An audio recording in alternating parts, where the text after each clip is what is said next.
Good evening. We'll call to order the hearing on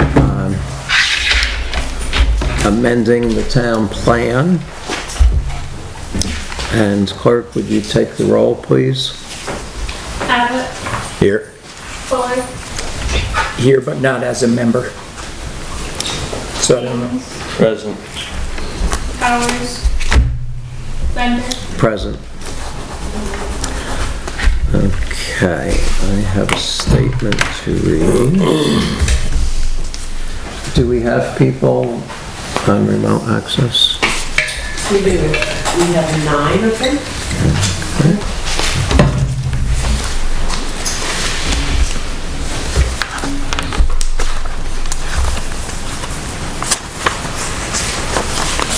Okay, so this is the procedure for participating either remotely or in person.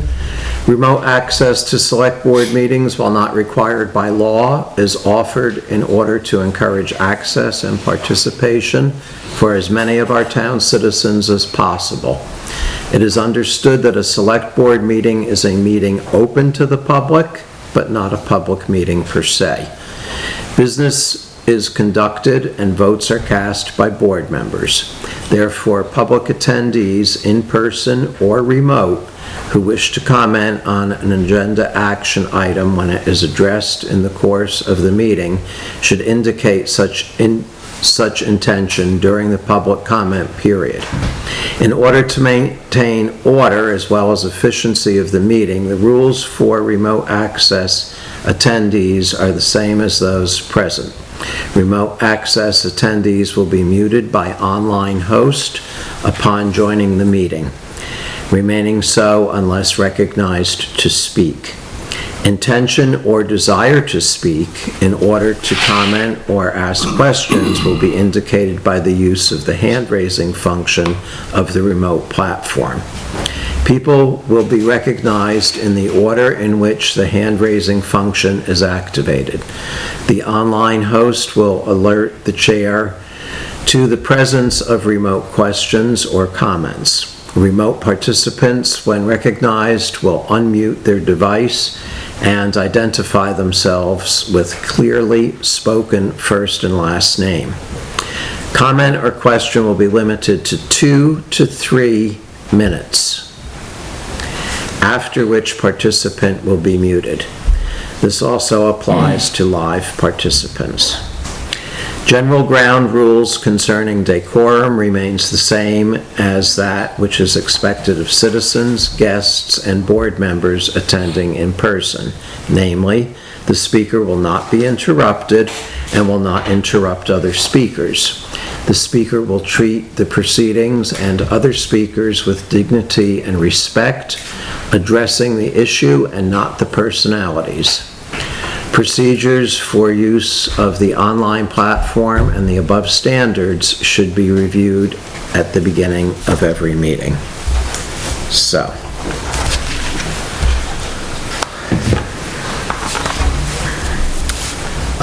at this time, the board will entertain public comment regarding the draft amendment editing the land use district depicted on page 16 of the 2020 town plan. And behind me, you see the land use map. What we are talking about is amending this area right here, which includes 12 acres. 12 acres? 11 point, that's where I got the 11.87 acres. And a close-up of that would be from the tax map. So we're talking about this area right here. So from the boundary lines of the Abbott pit and the Southern Vermont Enhancements property, it's coming back 826 feet and then going in basically a northwestern direction up to the current line. So, who would like to go first? Can I just ask, we have people in the vestibule that aren't in the room, could we get them in the room? Absolutely. There's a little space here.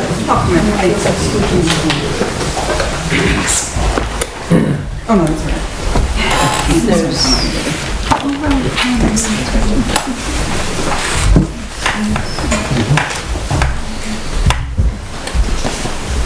Well, I can ask, because I was not at the planning commission meeting that a lot of the villagers were at. I don't live in the village, I'm uptown. And I heard that there were at least several concerns from the villagers. Can you hear me? There were at least several concerns from the villagers, some of the villagers about this change in the plan. And I didn't see that reflected in the voting that the planning commission did on moving this forward and bringing it to the select board. So I'm curious about why that wasn't, villagers didn't seem to be heard with their concerns. Can you enumerate the concerns? And I mean, now we're backtracking into the planning commission hearing, which... Well, the planning commission moved it to this point, right? If they hadn't moved it forward to this point, and that was when that took place, I wasn't there, so I can't speak for other people. But my understanding is that there were at least several people that raised major concerns about this happening, about it changing from a residential to a commercial/industrial. And I don't believe that it's residential agricultural, isn't it? yes, Yeah. just agricultural, I thought it was /residential, but I could be wrong. Residential, certainly there's residential in the village, right? So I wasn't at that meeting, but did you hear about that, Brad? That there were people that had concerns? I was at the meeting, but the concerns I heard were addressed. In what way? The questions were answered. There was a question about aquifers, as I recall. There was a question about the trees that are growing there. And those are the two that come to mind immediately. Were there questions about air quality or the smell of some of these products or Has nothing to do with that. That's an Act 250 kind of thing. This is about amending lines on the map. Okay. And we decide as members of the community, we have input to talk about that and say... That's what we're here for this evening. Okay. So, as I recognize you, would you please state your name for the record? Hi, my name's Sarah Wild. The comment that I had to offer is just, obviously there's quite a number of folks in the room here today, I think, that are concerned about the changes that are being proposed here. Quite a number of people that have expressed some serious concerns on a number of different levels. And so my question is, what's been offered up as the pros for this? We've heard from the townsfolk about what the negatives are, what the cons are, what their concerns are. Could somebody articulate for me perhaps what the pros to this change might be for what's the town gonna get out of making this change? You That's want a me to positive. interject at this point? Would you please? Yeah, I can. You're not. So we're talking about this little area here. In the next 30 years, that's gonna pay roughly $6,000 a year in tax to the county. Based on the current tax? Yes, based on the current tax. It will generate over $30 million in payroll in the life expectancy of that quarry. It will also generate $30 million in subcontractors' money. It'll generate over $5 million in town direct investment. It also will, at this rate, the town saves, and I'm going to throw a wide variety, between 20 and 50% on their road paving. So at the current rate, this town will save probably another $5 million in your budget for, so you're gonna get at least 50% more paving out of our tax dollars that are available now.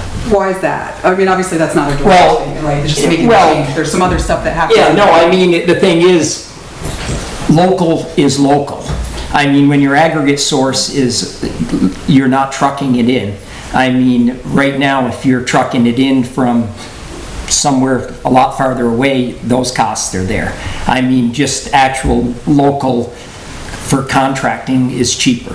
And it's always been, I mean, we've always saved the town, probably over the course we've been here, well over $1 million. And So is that going to disconnect? are those benefits enough?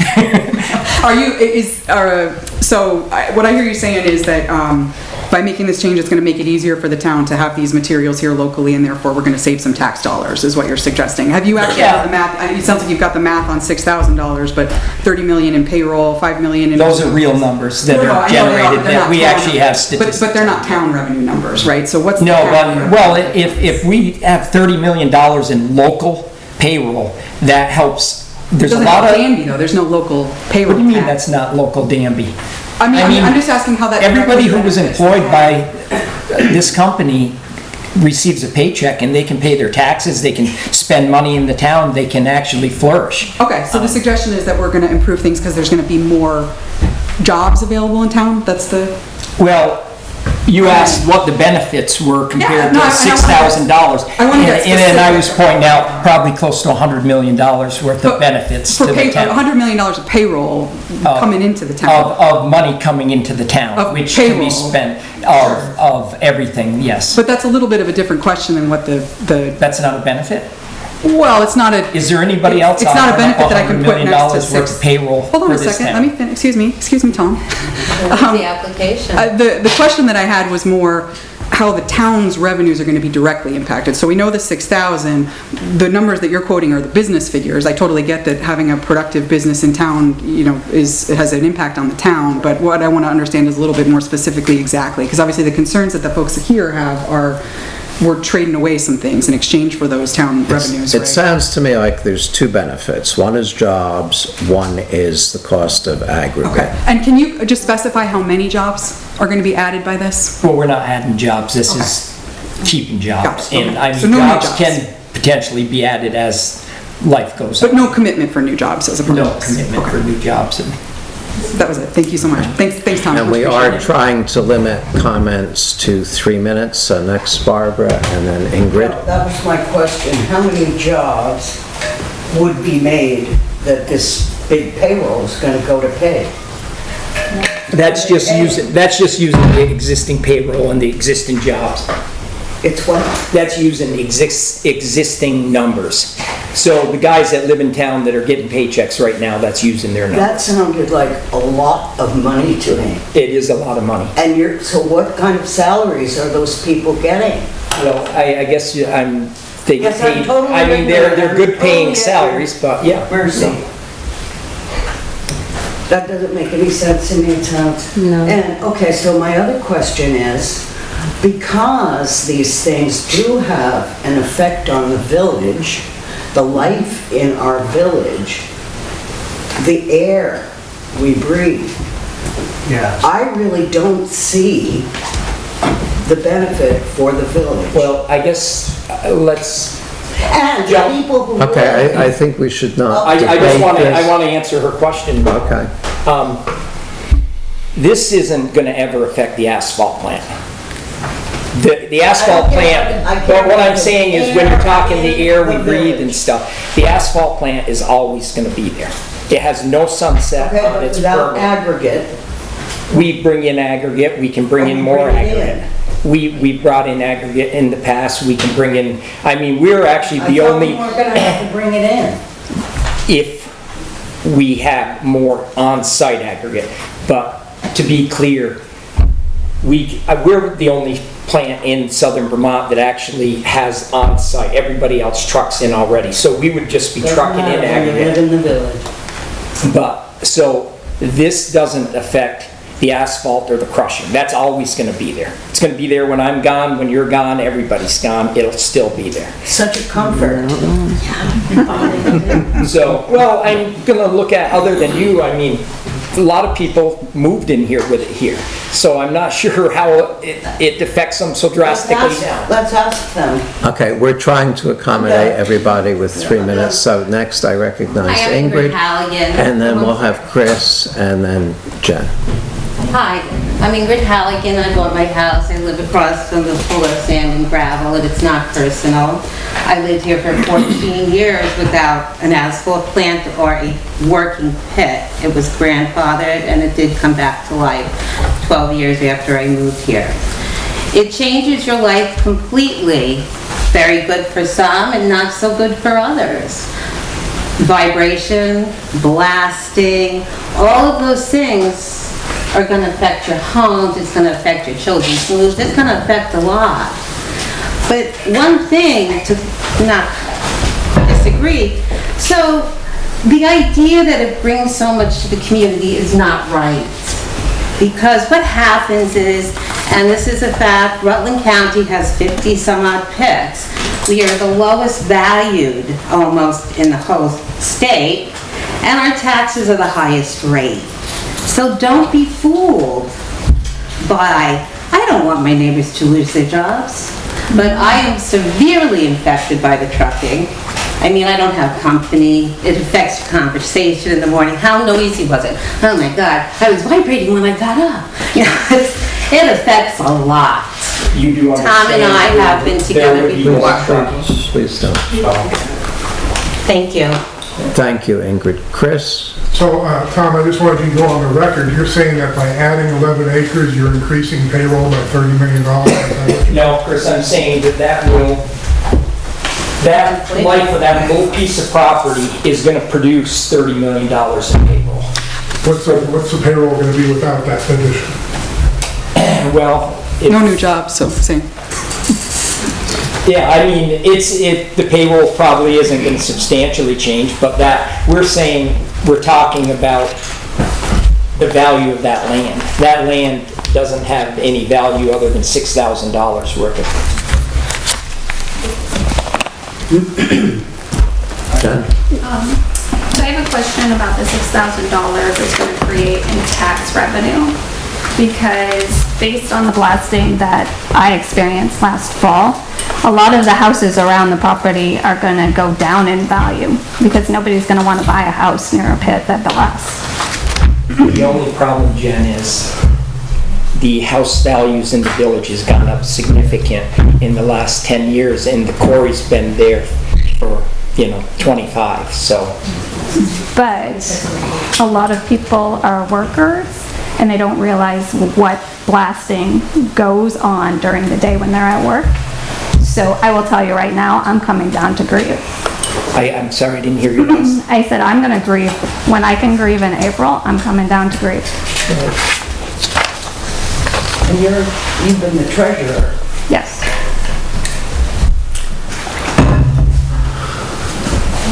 I'm Tricia Katz. I live in the village. I just have to say, when we bought the property, we were not made aware of the pit and the asphalt and all that other stuff.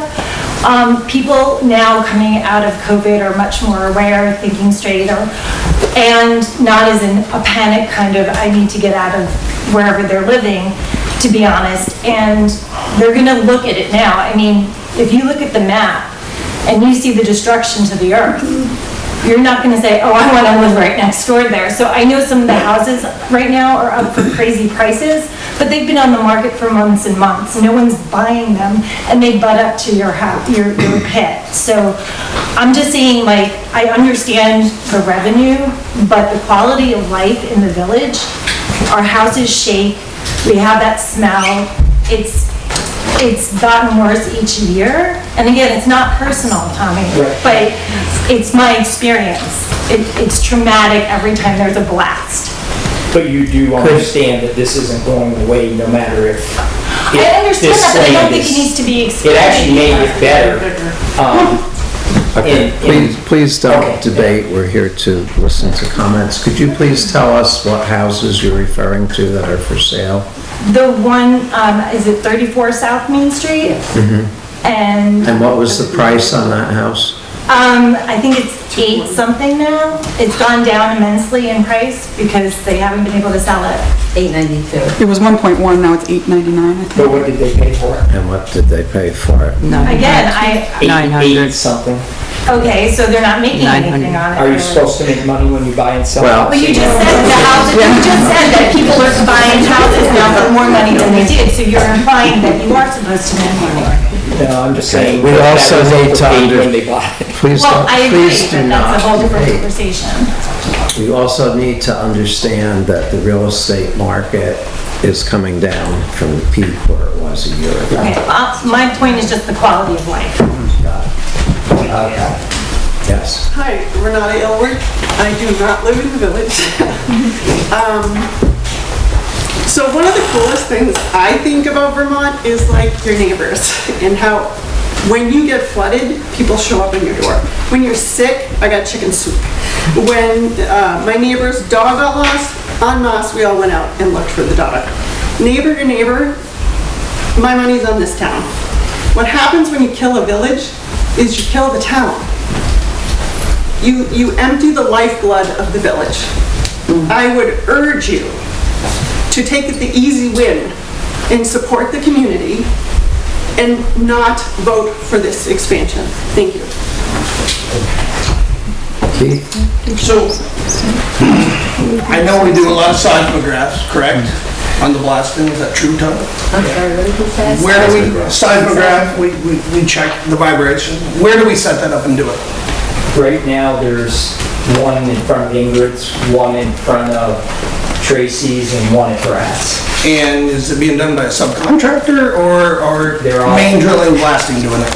They're all licensed seismographs. Is it being done by a subcontractor or is main drilling and blasting doing it? Who does your blasting is my question. Answer the question.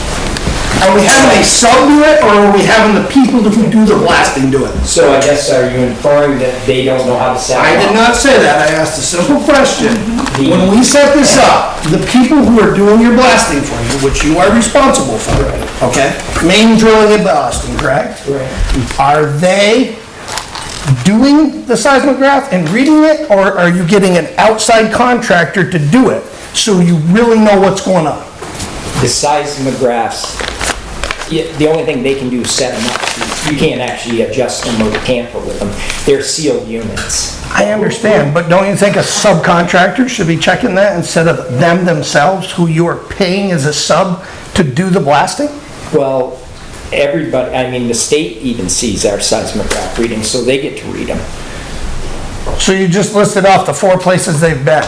Have we ever put a seismograph on the other end where this person and a whole bunch of other people are saying, you're rattling our houses, Tom? 'Cause I don't know what happened last fall, but I heard it from several people. I wasn't home. I work in a mine, 25 years in a quarry. But several people have said, hey, Tom, there's an issue here. Have we ever put a seismograph? Wait, you've been doing it for 11 years, 12 years blasting? How long have you been blasting? 25 in there. 25. Have you ever put a seismograph up on this end, over by Steve Corey's? Yes, we have. And you can show me that. Oh, I'm sure in the records we can, yeah. And where exactly did you do that? Whose property? I'm thinking it was Williams, Smoke Williams Camp, their house. Right by the bridge.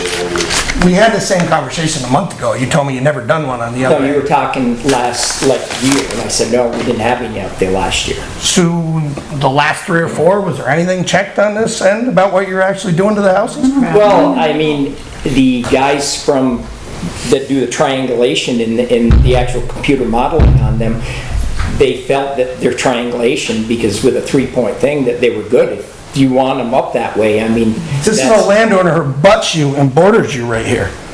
You ever thought of asking him and maybe seeing what's going on up on that end? I mean, that would Well, help. typically, Keith, I would think someone would come and say something to me, and then we would move forward from that. So you're- And no one had ever come So to me you're and said that. telling me nobody on Easy Street or nobody on that end has a complaint about blasting? No one has ever come until I think we discussed buying the property. Right. Well, Dana, you've come to see me? No, what I'm saying, can I talk? I've been scolded here before, so I just wanted to be clear. So, Tommy, my problem with this is, I've never come talk to you this. Most of y'all know it's complainer, most of y'all know me as, I'm not trying to interfere with your business or anything, and I look at this as a business thing. This is a business thing for me. What you're doing from the property line, from Kim's line to my front door is, let's say 276 yards, give or take a little bit. Nothing you can do or say is say that's not going to affect my property value. My other thing is too, Tom, is that I have a very old house, very old. Has a hand-laid stone foundation under some of them. From what I understand, and again, I work like most of these people do, you let 2 shots off last year that knocked the ceiling down, rattled things off shelves and stuff. Wait, so the ceiling got knocked down? From what I understand. In your house? Right here. From what I understand. Just, and again, Tommy, I just want to say, I just know what people tell, I know what people tell me, okay? And again, that's a concern, hand-laid foundation and stuff like that. Have I ever asked for a seismograph thing? Absolutely not. Am I gonna? 100%. From what I understand, most of the shots you guys fire off, what would you say? What pound is that? Like a 25 or what? We have a 5,000 pound limit. You have a 5,000 pound limit? Yes. From what I understand, there's no way that shot was a 5,000 pound limit that did either set individual ceiling down or knock things off, or I've heard things that... See, the only problem I'm having with any of this is, that was 8-9 months ago, maybe even 10 months ago we're talking about. Why would, when I see everybody here every single day, would you not say, and don't say you're not pictures, because that's not pitching, Dana. That is saying, Tom, and I would say to the blasters, look, you guys screwed up, you've got to remodel these. These are, and one thing that I think you got to understand is, this isn't the 1940s with throwing dynamite and yelling fire in the hole. These guys run computer models on this stuff, and they blast under cities. Tommy, I'm very well aware how the blasting thing is. Okay, then. And I know you're going to tell me that you're going to be blasting in a direction against our houses, which, again, that's right. But you also know, and that person that will tell you when doing that, that shot goes around pretty much 360 degrees out of that. There's no way to contain that shot. You can do better if you use a digital cap and stuff like that. That's all stuff you know of and stuff like that. What I'm saying, Tommy, is with you doing under 300 yards from my property line, you're going to be closer popping those shots. No, going south. We're going way farther. It's 171 yards from the back corner of his barn. What are you doing? Yeah, no, I mean, everybody can Google Earth it, but we're actually, and not to have to get into blasting, the shots out of that area would be going to the north, so the vibration would go to the south, which there's not a single house there. That's basically... See, this is where I disagree with what you're saying. The vibrations from that shot are going to go around. I mean, that's a fact. But, Dana, you get vibrations when the trucks go by with chains on and 100%. plowing snow. 100%. Does that damage your house? Manages my mailbox and stuff like that, and yeah. And that's not from the vibration. I mean, What that's I'm whatever. saying is, there's limits that engineers have accepted nationwide for vibration. We're not within 10% of them. So really, the vibration limits, and these are all recorded. We don't get to touch these seismographs and we don't get to touch the reading. We're not within 10% of the actual allowable readings. So that is so in the safe zone for not doing damage that it's not even a possibility to do damage. And Tommy, I'm not doubting you what you just said. I'm not educated on that part, but I would like to see it, and I would like to see a seismograph test backing up what you said from an independent person. I know what you do for this town. I've seen what you do. I don't have a problem with it. This is business to me. What you're doing is costing me money on property value. That's why I'm here. If I lived outside of this town, you wouldn't see me here. I'll be honest with you. So you think that Davy's houses don't bring down your value a lot more than a quarry that no one can see? Yeah. Okay. But you want to tell me that when all the things fall off that, I'm not going to be able to see that and have effect of that? When what? When the leaves come down and you go out there and people start walking around, and again, the smells, I catch a little whiff of when you fire up. That doesn't bother me. It doesn't bother me. You're gonna tell me that if I'm standing in there, I'm not gonna feel that you're about a 2-acre buffer there is what you're saying. About 179 yards to Kim's property line is where you're gonna start building. Am I within the buffer? We're not going as close as we have been, yes. So my next question, and I'm sorry if this is okay, what's stopping you from coming closer to that? You mean on this newer parcel? Yeah.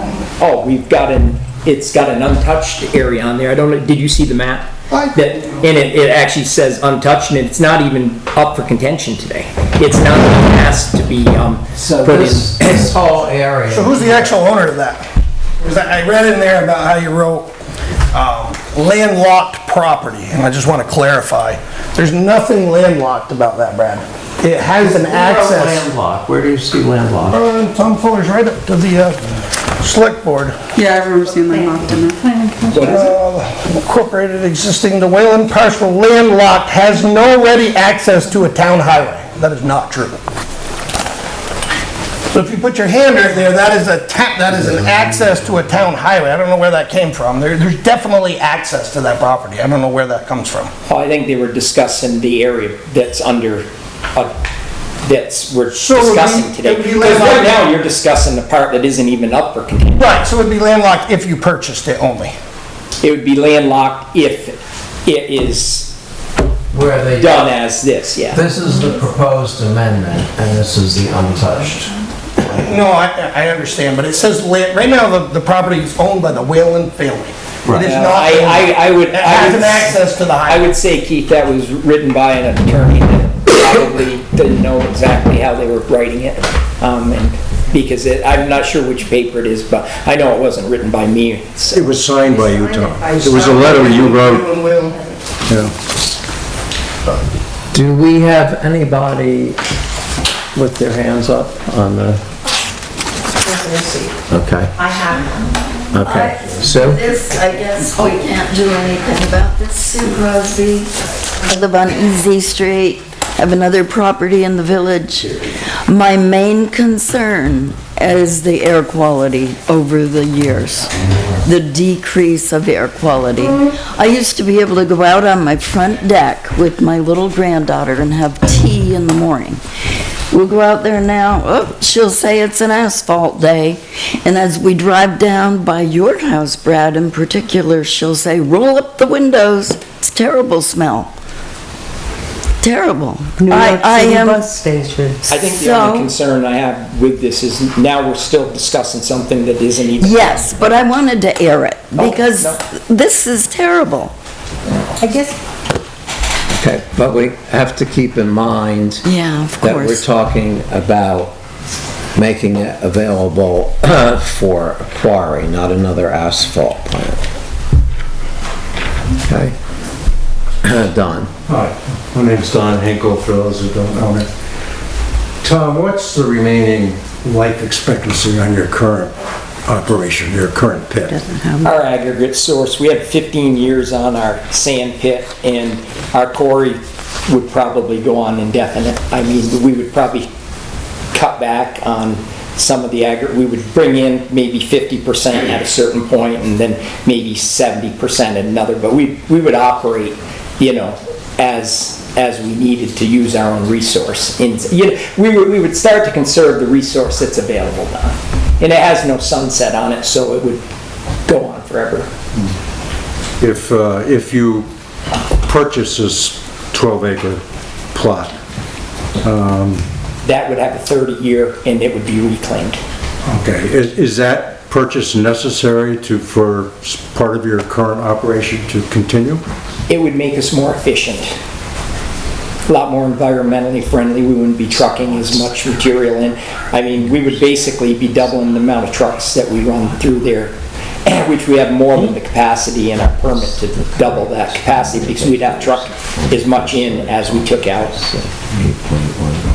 I'm sorry, could you repeat all that? I kind of think I have a conflict about the trucking and doubling and all of that kind of thing. You'd have to reapply for an Act 250 permit. Your truck is limited at this point. Yeah, no, see, right now, and I think we're running about 20% of what we're permitted for trucks. I'm not gonna argue with you, but I can. So I'm saying we've got plenty of capacity to truck in everything that we produce. I wouldn't deny that, especially with low boys, you know, and I think that's a great way to go. They carry twice the amount. I get all that.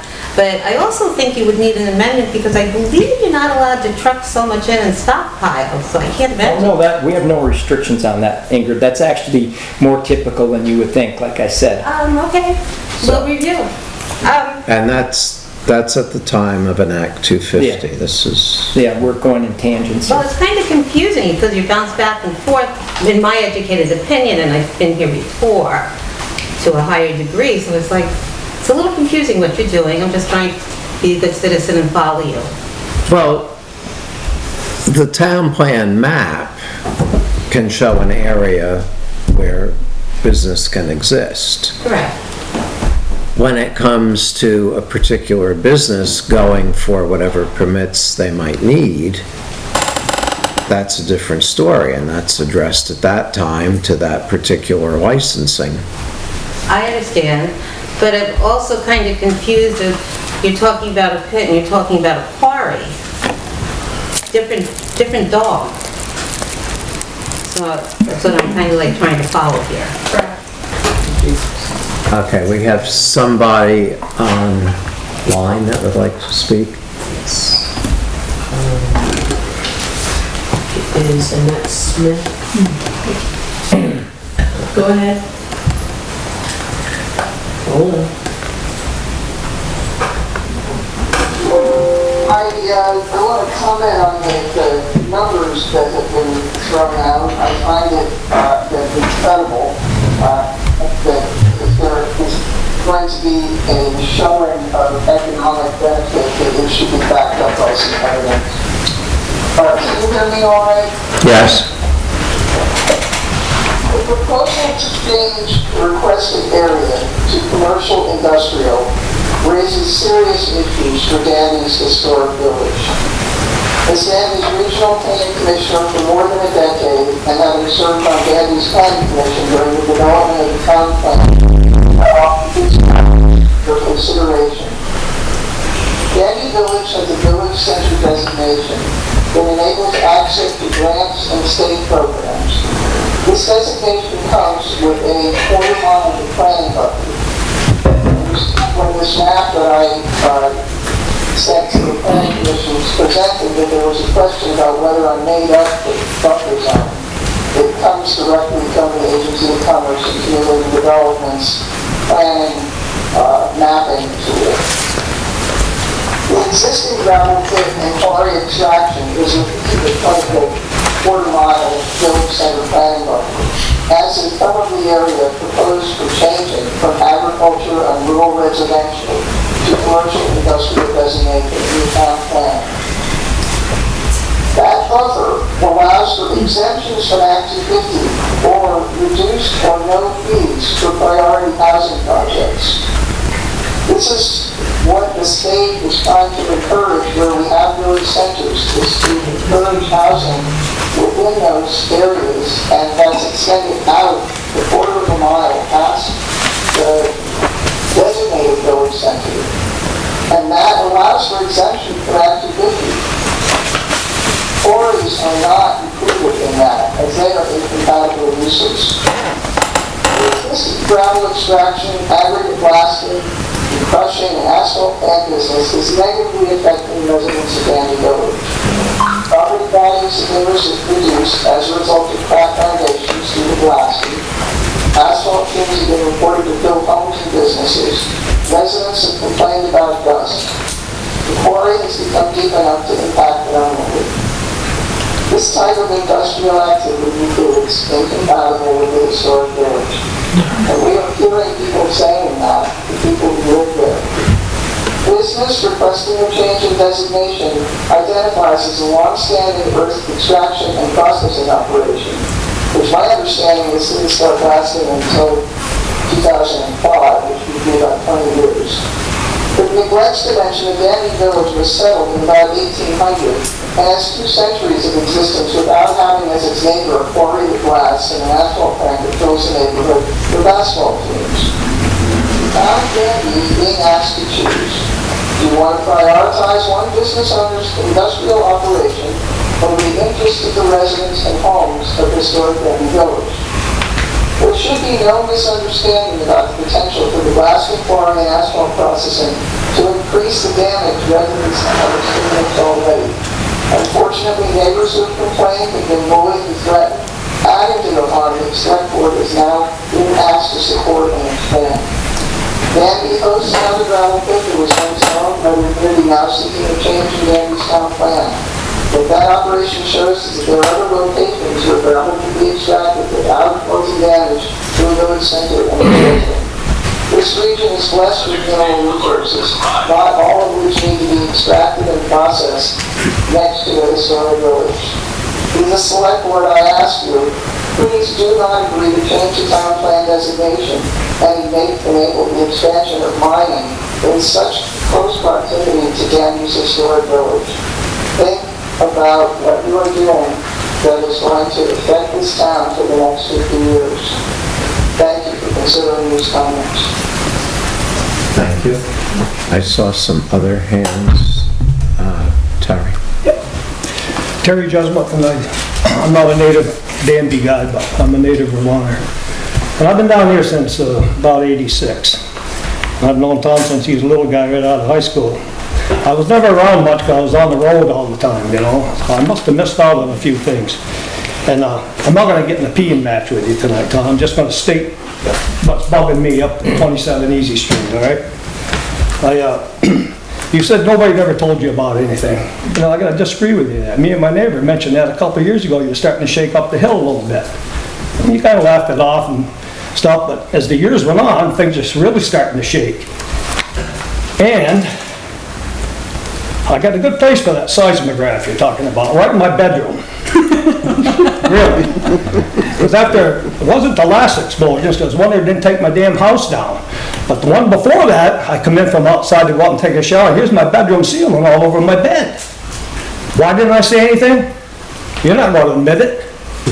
You know, you're just not going to. So why waste my breath? You make a good politician because you're going to find a way to spin it. But I'm not the only one saying this stuff. Everybody, you know, there's foundations. Mine's not cracked because I got a crawl space and stuff like that. But what about once you get closer? What's going to happen then? My new tin roof going to come off or what? What about my furnace down there? What about that water line that was in I put in? Wow. I guess the only concern I have, Terry, is I really do feel hurt on the fact that you kind of you didn't want to mention it to me because I wasn't going to do anything about it. I mean, Terry, and we don't need to go deep into this, I've known you since you moved here, and I've always been very nice to you, and I even offered you a job one time. Yeah, right.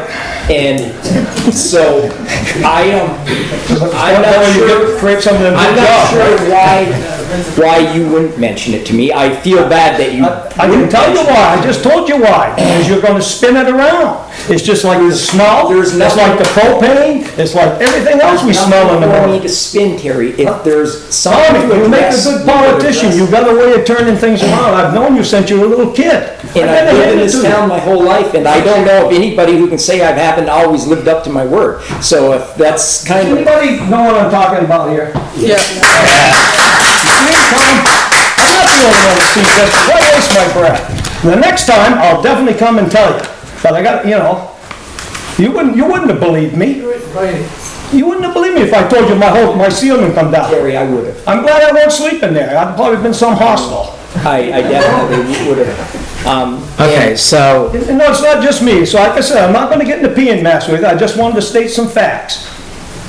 But the smell, I see you got the propane fixed. Must be, I haven't smelled that in the last couple mornings. But that was terrible, back a few weeks ago. That was terrible, that propane.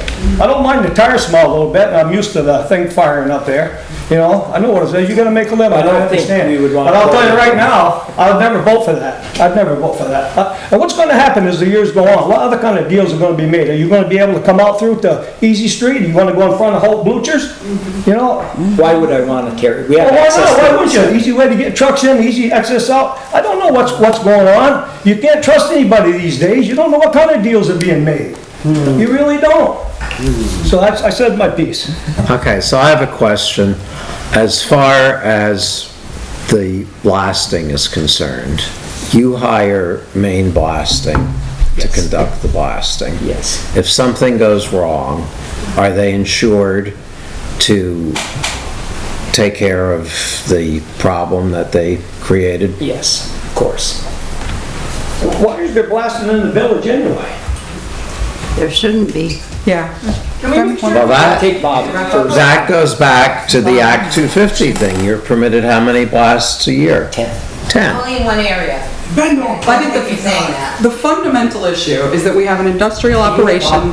He was up and. Of course, yeah, absolutely. I've got a retaining wall I put 50 years ago in there. It never moved in 50 years. Now it's moving. When you blast, it shakes my whole house. I mean, like I told Terry, Bob, we would come over, put seismographs there if anyone ever mentioned this to. See, this last minute, you know, and not that we don't see each other, I don't see you that much anymore other than when you're out in the woods, but I mean, these are things that need to be addressed when it happens, not, you know, 10 or 15 months later we bring it up. And that's kind of a problem because Mr. Bender, with 7 minutes left, can we make sure the community is prioritized over Mr. Fuller's comments? Because I believe he had his moment. Is that true? oh, well, I was answering a question for him. We don't need to. And once everybody has had a chance to speak, if I still see a lot of hands that are up of people who have not spoken, I will extend the time of the hearing as I promised at the last select board meeting. So I was going to recognize somebody had their hand up. with their hand up. Kim. I want to go back to Main Blasting does the blasting. What company sets up the sides of the ground? Every time they set it up in my driveway, I see a truck that is clearly lettered with Main Blasting on it. So the same people who blast set checks up, these little They have, sure, they have to. So no other company can be subcontracted to do that part of it? So it's not the same I guess I'm not aware, I mean, in like I said, the state checks these over, and they've always felt comfortable with Maine doing their own policing. Now, I'm not trained, and I don't believe any of you are trained in setting them up, so I'm assuming that they are, and I know they are trained because they certify that their people are trained. So I know that they are tamper-proof, that they can't even get in and adjust anything without sending them out. Okay, so can I just say something? Yeah, I'm trying to answer. I know, but why didn't you just tell us that when Keith asked you the question? That it was the same company that set them up that blasts? Oh, Brad did, yeah. Okay, all right. Part 2 of my little thing. You want to know why we did not tell you that there was a problem with it? Is because I personally was hoping you'd run out of material and it would be done. Number 2, I've seen what's happened down on the south end when people complain. We're whiners. We're whiners now because we've complained. And Tom, I have known you a long time, and I know how you are, and you can say that, oh, you take care of that, but you never follow through. If the blasting was controlled, like you say it is, nobody would be here saying that there's a problem with the blasting. You can't just say, okay, I'm going to point it out at Wayland's Field, and that's where it's going to go. It's going to go around and out. Correct? Well, I mean... No going on and on. Just answer the question. I think the thing is, Kim, vibration and damage and vibration are two different things. Well, it's pretty damaging. And...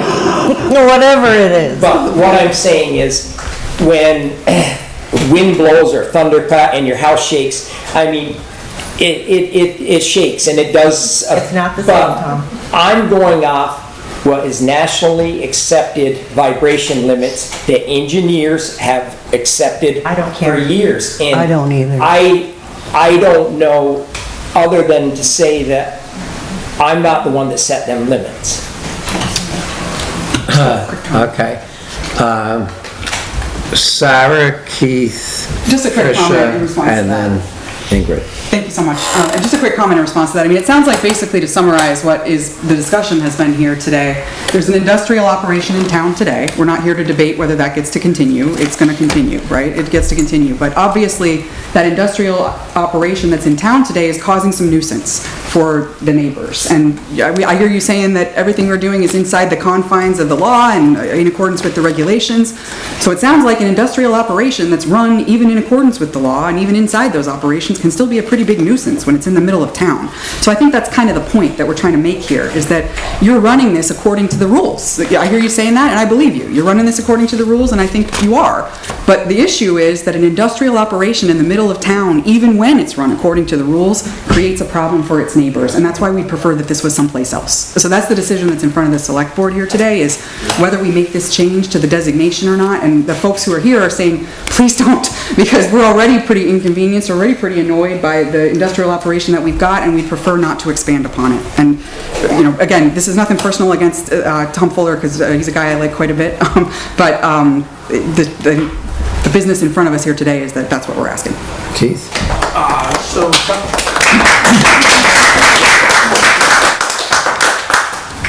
As a mine operator, it's your responsibility, not his, not anybody's, to complain to you.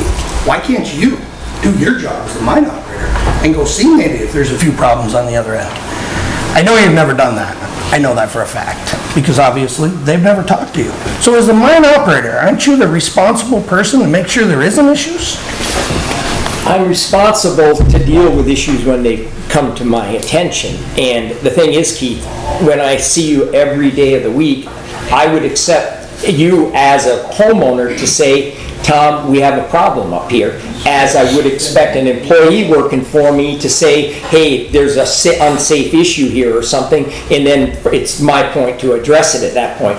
But for you to say that I should just go lurking around to ask if, when, I mean, I don't see that as where I really... You got a little area where you're blasting. You think you'd be monitoring everywhere there's a house that could affect.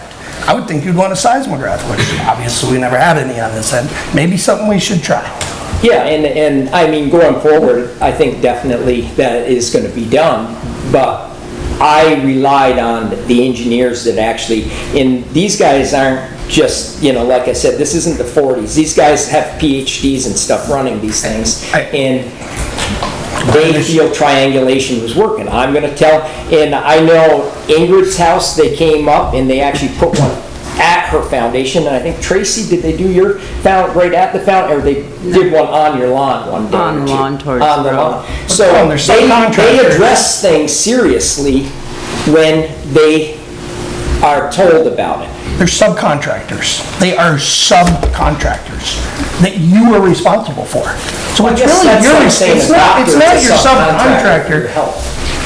And that's like saying that your doctor is a subcontractor for your health. I mean, you do rely on people with the education. So let me give you this. Say something happened out there and there was an accident.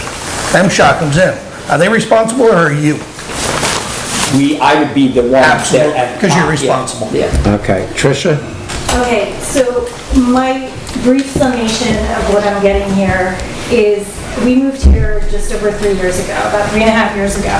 And one of the things we love about Danby is the community and our neighbors. And we were amazed at how wonderful everyone's been since we got here. That being said, you yourself have said you grew up here, you've been here for years. I would like to think that you've got the same experience because you've stayed in Danby. You must like the neighbors, you must like the community. If your community is telling you and asking you to please not do something because it's affecting their quality of life, don't you want to be that good neighbor? I always want to be a good neighbor, and I expect my neighbors when they move in to be what you guys have been. Thank you. I think the thing that we're addressing is moving the quarry farther away is actually a benefit to the downtown area. Because remember, I was saying the quarry isn't going anywhere, but when we have an area there, which I guarantee you is going to be a lot more user-friendly when we're going south, which is away from you, than us staying in the same area. I think that's me trying to do the best I can to make, I mean, we try to do anything that we can to minimize impact.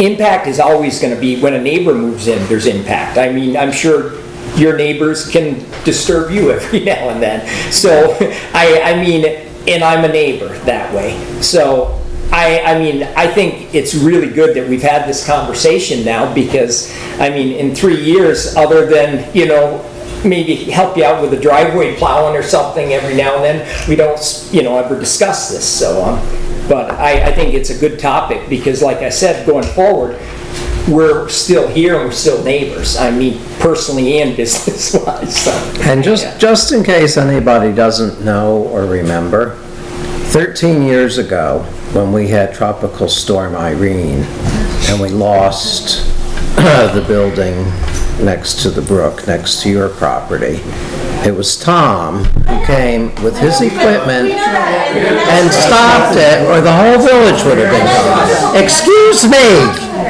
Excuse me. And last summer, when we had the landslide on Brook Road, who cleaned it up? Not the town crew, Tom. Did he charge the town a penny? No. So let's talk about community. That has nothing to do with what we're talking about tonight. Well, you're talking about neighbors helping neighbors, I thought. We appointed you to make a good decision for the town. We appointed you to do that job. This has nothing to do with... You elected me. We elected you to make a good decision for the town. Ingrid? I want to address the blasting. First of all, when they blast under cities, they don't use dynamite. We have dynamite here.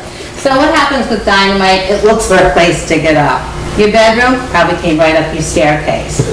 Insurance, been there. You have to hire an engineer. You have to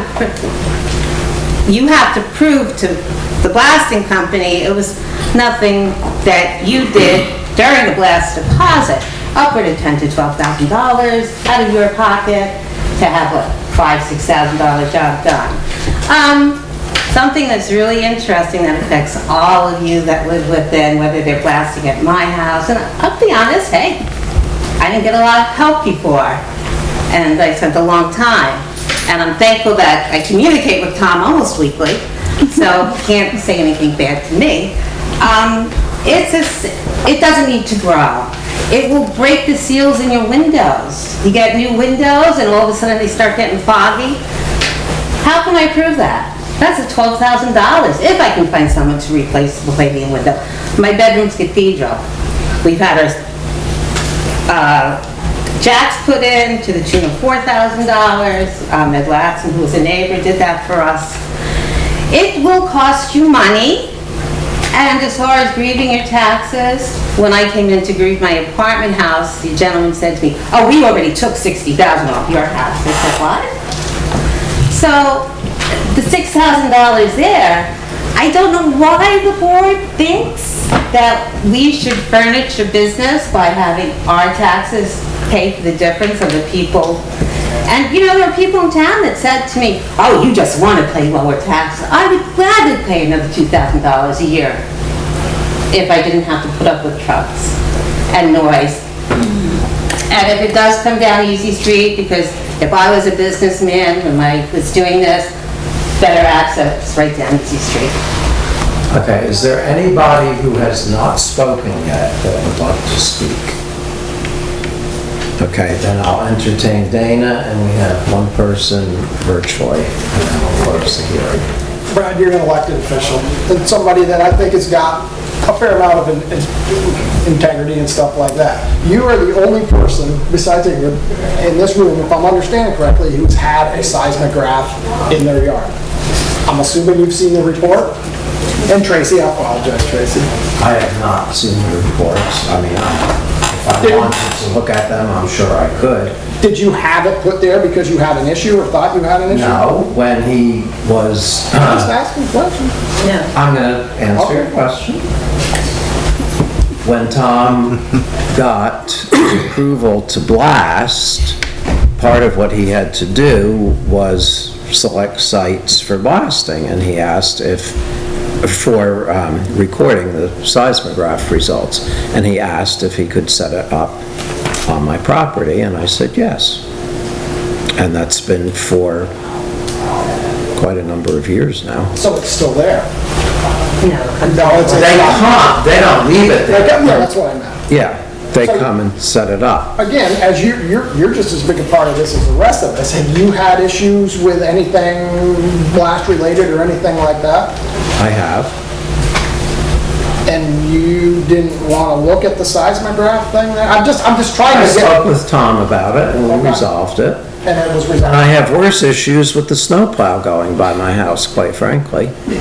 But can I change that? No. And guess what? All of the quarrying that got the stone for this building and any stone foundation you see around here took place right on my property. And they brought the marble down Easy Street. That's how it got its name, and it was all sawn up on my property. So this has always been an industrial village. Right, but what I'm telling you is that was a little bit before my time. A little bit before mine too. You know, this affects me. That's all I'm saying, Brad. And I don't know how you guys resolved it. I mean, whatever. I mean, that's between you and Tommy. That's not my business. The point I'm trying to make is, we just want, as a resident, would like to see some results from that. Tommy, I'm sure main drilling and blasting is on the up and up. That doesn't bother me. I think before you guys vote on anything, I mean, you need to talk, I mean, probably you already have, but somebody's got to reach out to a company like Main Drilling and Blasting and say, hey, you know, if something happens, how does this come back on the town and stuff like that? And how do we protect ourselves and stuff like that? You have to prove it and you have to get Yeah, I know. But as an elected board, you should want to do that for these people. You see what I'm saying? I do. I'm not headhunting for anybody. I mean, I have no issue with Tommy. I know what Tommy does for this town. I've seen it. Thank you. Okay, we have somebody on.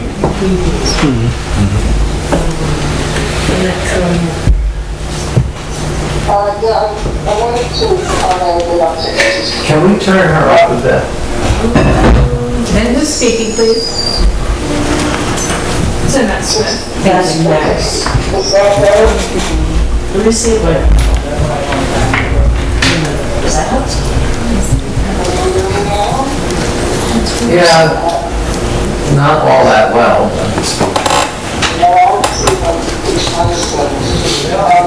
Since this is because in a lot of blasting, I'd like to share that I have had a lot of experience dealing with blasting issues in my work.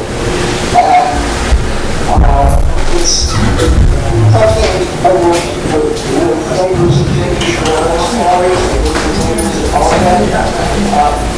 I can say pretty clearly, it is almost impossible to prove what blasting was done. And therefore, the idea that maybe blasting has insurance is really irrelevant. It's a very, very rare circumstance for any blasting company to pay out on insurance. Now, there was one case having to do with the UVM hospital or Columbia or something where they actually did take responsibility. But in general, it's good luck. Replacement of seismographs, there's an art to it. The blasting companies know how to do it. To put them under trees and put them in places where they can get the lowest results. It is quite possible for people to get their own seismographs and contract for someone else to do the seismographs.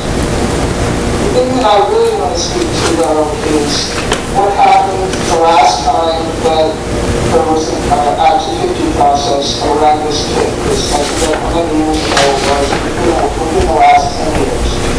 And it became evident to me that there were a lot of issues with this operation. At the site visit, I actually brought an air quality expert who had been the expert on the Section 5 case. And I asked him to look at the asphalt plan. And he did. And he came back with, and he hasn't charged him. He came back, he's not going to be an expert on asphalt plans. He came back with a number of recommendations of things that could be done, most of them relatively inexpensively, to reduce the asphalt. I then filed with Act 250 and asked the Act 250 Commission to engage, to offer the town the opportunity to engage in a community-based stakeholder process where the community will come together to discuss the issues that people will have. It's the same issues we're hearing tonight with this operation. And the district commission accepted the idea and actually issued an order offering that the community could do that. And my understanding is that Mr. Buller's attorney said no, that he would only do it with individuals that would not engage in the community. Now, when I worked with neighbors in JP Park, we worked with an expert who had been the head of mine health and safety at home. His name was Mike Music, he's still in the business. He was willing to be an expert for the neighbors. He said, really, all I want to do is show you how to do it, because there is absolutely no reason it requires him to be neighbors. And he found it very unacceptable that people go along to him, torn apart, really, their new little home would open up after a while. Now, clearly there's a problem with the blasting that's going on in this park.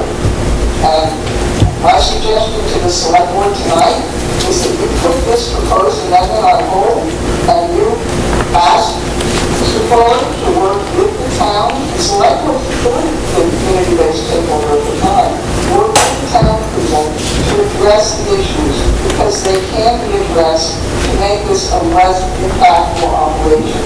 And this is one last time to do this. Thank you. Thank you. Okay, yes, sir, you don't have a chance to speak. I don't live in the village, and what I'm observing tonight is that there's probably a lack of information to actually make a decision to go forward with this.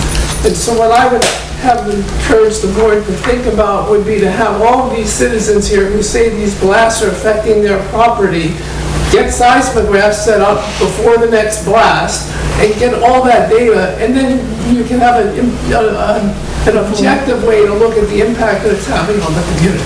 So I agree with the putting off the vote tonight. Thank you. We're going to close the hearing now. Everybody's had a chance to speak. Blasting. Pardon? It's not about blasting. I mean, my You had a comment chance is, to speak. Last 2 years, basil corn. The smell in front of my house is terrible. Propane, tar, then the blasting. I was over at my sister's, things fell off, shelves, pictures fell off the wall. That's it. Okay. So we'll close the hearing at this time. Cindy hasn't had a chance to I speak. just think that that strong propane smell is not healthy. You can't leave your windows open. And some days, I'm not saying it's every day, no, but some days it is. And as soon as we got that blast, that's when my brother was over there, like he said, and things were falling off my walls and off my shelf. Was this the one a year ago, November? Was it? I remember when it was. It hasn't been more than a year, no. So in 22 years or whatever, it's been one blast that's been bad. It's been And that's not things up, yeah, but it shakes my freeway. It's one too many. I guess if we knew about that one, then we could. And I don't like the propane smell. I think it's not healthy when you can't have your windows open because you've got that strong smell coming in, and I don't think it's healthy. And I'm not saying that's every time, but it happens quite often. Okay, we have one more person who hasn't had a chance to speak. Okay, go ahead. Mr. Go ahead. I'm sorry. So I've actually only sort of attended one other select board meeting when the town was talking about dispensaries coming in. So the only thing that I do have some questions, but my concern is during that meeting it was discussed that community safety was paramount, that the safety of the residents in Danby were somehow at risk when you're talking about a dispensary that is a highly regulated industry that has safety guidelines in place. Those are, I would say those are definable risks. But when you're talking about blasting, there's no way to contain the risk that comes with the effects of silicosis. There are people that live in Danby, specifically on Easy Street, that suffer from breathing issues to begin with. I can't even imagine having to consider the quality of life that comes with all of the issues that come with blasting. Now, it's my understanding that there is no zoning in Danby. So zoning is probably just that argument is just a hurdle. I've heard that the town plan is outdated and it needs restructure or it needs to be updated and brought current. I just find it disingenuous that all of a sudden, when it can't have been a mistake that, oh, it's outdated, well, we must run to do something to allow, the current industry that we want to bring in. Now, there's a difference between industry and industrial use. So, I don't think that people quite grasp the concept of industrial when we're talking about light industrial and heavy industrial. The roads are not designed to take the weight and vibratory percussion that comes with heavy machinery and equipment and trucks that are filled with sand and gravel and whatever else that bounces over the roads. So in order to perfect this, it sounds like the town plan has to be updated. And when you update that, removing the village designation that brings financial compensation to the town, I'm only assuming because I haven't had a chance to look into this, but when you change the village designation, what funding is going away?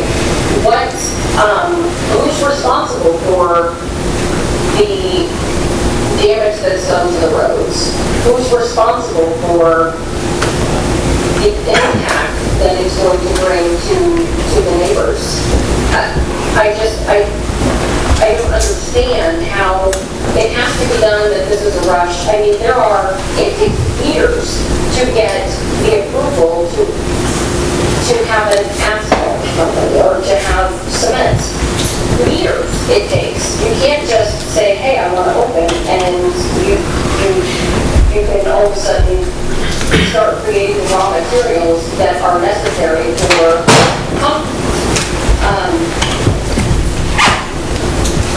I'm curious how a group of people in Danby can sort of just unilaterally change an entire village to accommodate the business of one of its members and just tell all the residents that they just have to take it because it can't be done. Just because you can doesn't mean it should.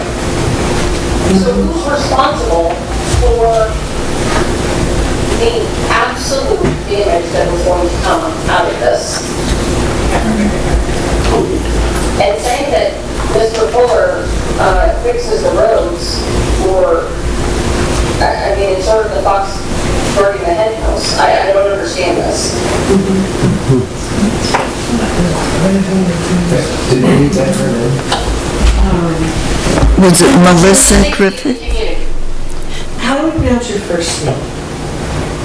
I'm sorry? How do we pronounce your first name? Vedanta. Vedanta Griffith. Okay. Okay, you've had a chance to speak. Can I just make a point? Can I just make? No, I'm sorry, I said, Okay. Tracy has not had a chance to speak. I want to agree with everybody, everything that everybody said today. Our first crack appeared in our house in 2010. Tommy came to our house, it was in our living room, and I watched it happen during the blast. That was the first time I even knew. I was ill, and I was laying on the couch. I just got out of the hospital. I look up, and there's these 2 cracks appearing just as I was almost thrown off my couch. And I called town hall. I said, what the hell? And they told me that there's a gravel pit and an asphalt plant across the road from your house, which is the first I'd heard of it. And so he came and he looked at the cracks and he, what was it, 200? Did he give it to you or you didn't take it? Fix it myself. Oh. And he came and offered money and said, oh, it won't happen again. So here we are 14 years later. I have cracks everywhere in my house. Some of them I've watched happen. I have one on tape that happened on my stucco outside. I set up the camera now to catch them because I know insurance companies and stuff say, oh, it's not from the blast. Well, I have a nice one of the crack happening just as you hear the blast. So he's damaging our houses and nobody cares. You know, it's like, it costs money. It's a stucco house. You can't just paint over it or spackle it. You have to get special stucco, you know, and then the inside it's plaster. So I've got cracks everywhere. Right after I check the house after every blast. And I can tell you exactly, I have dates on them and pictures. And he says there's no detrimental effect to the town. He's destroying our house. Okay, thank you. So we will close the hearing at this time. I thank you all for participating. And we'll take a 5-minute recess and then we'll start the regular select board meeting.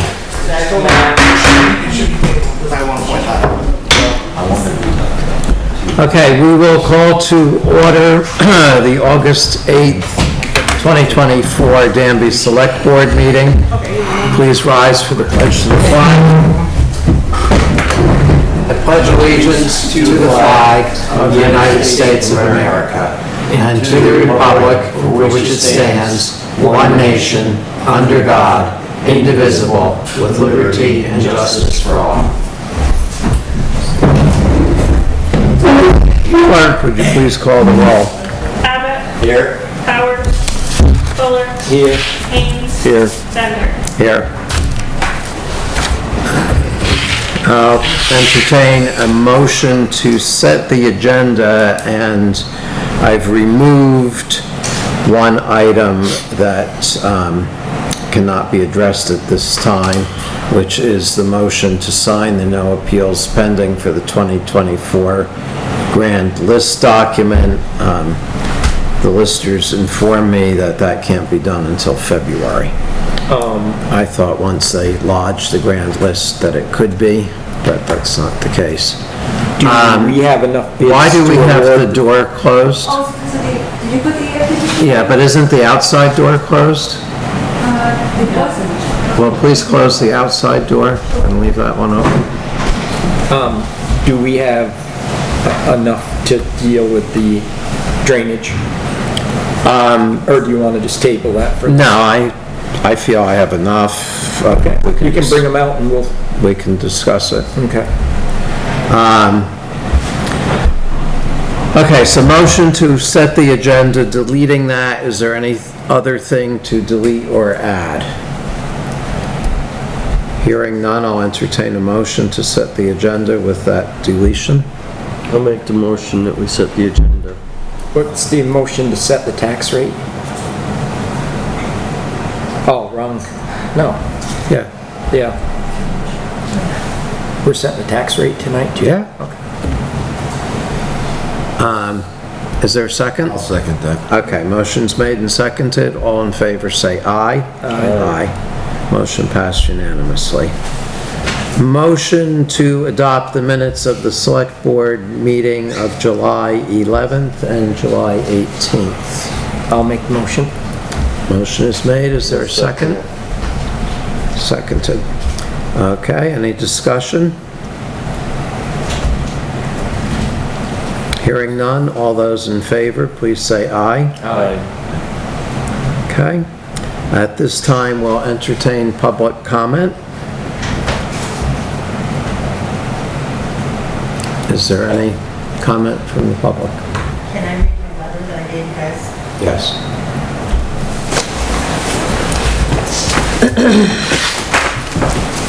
If I can find it now. Is this the letter from a month ago?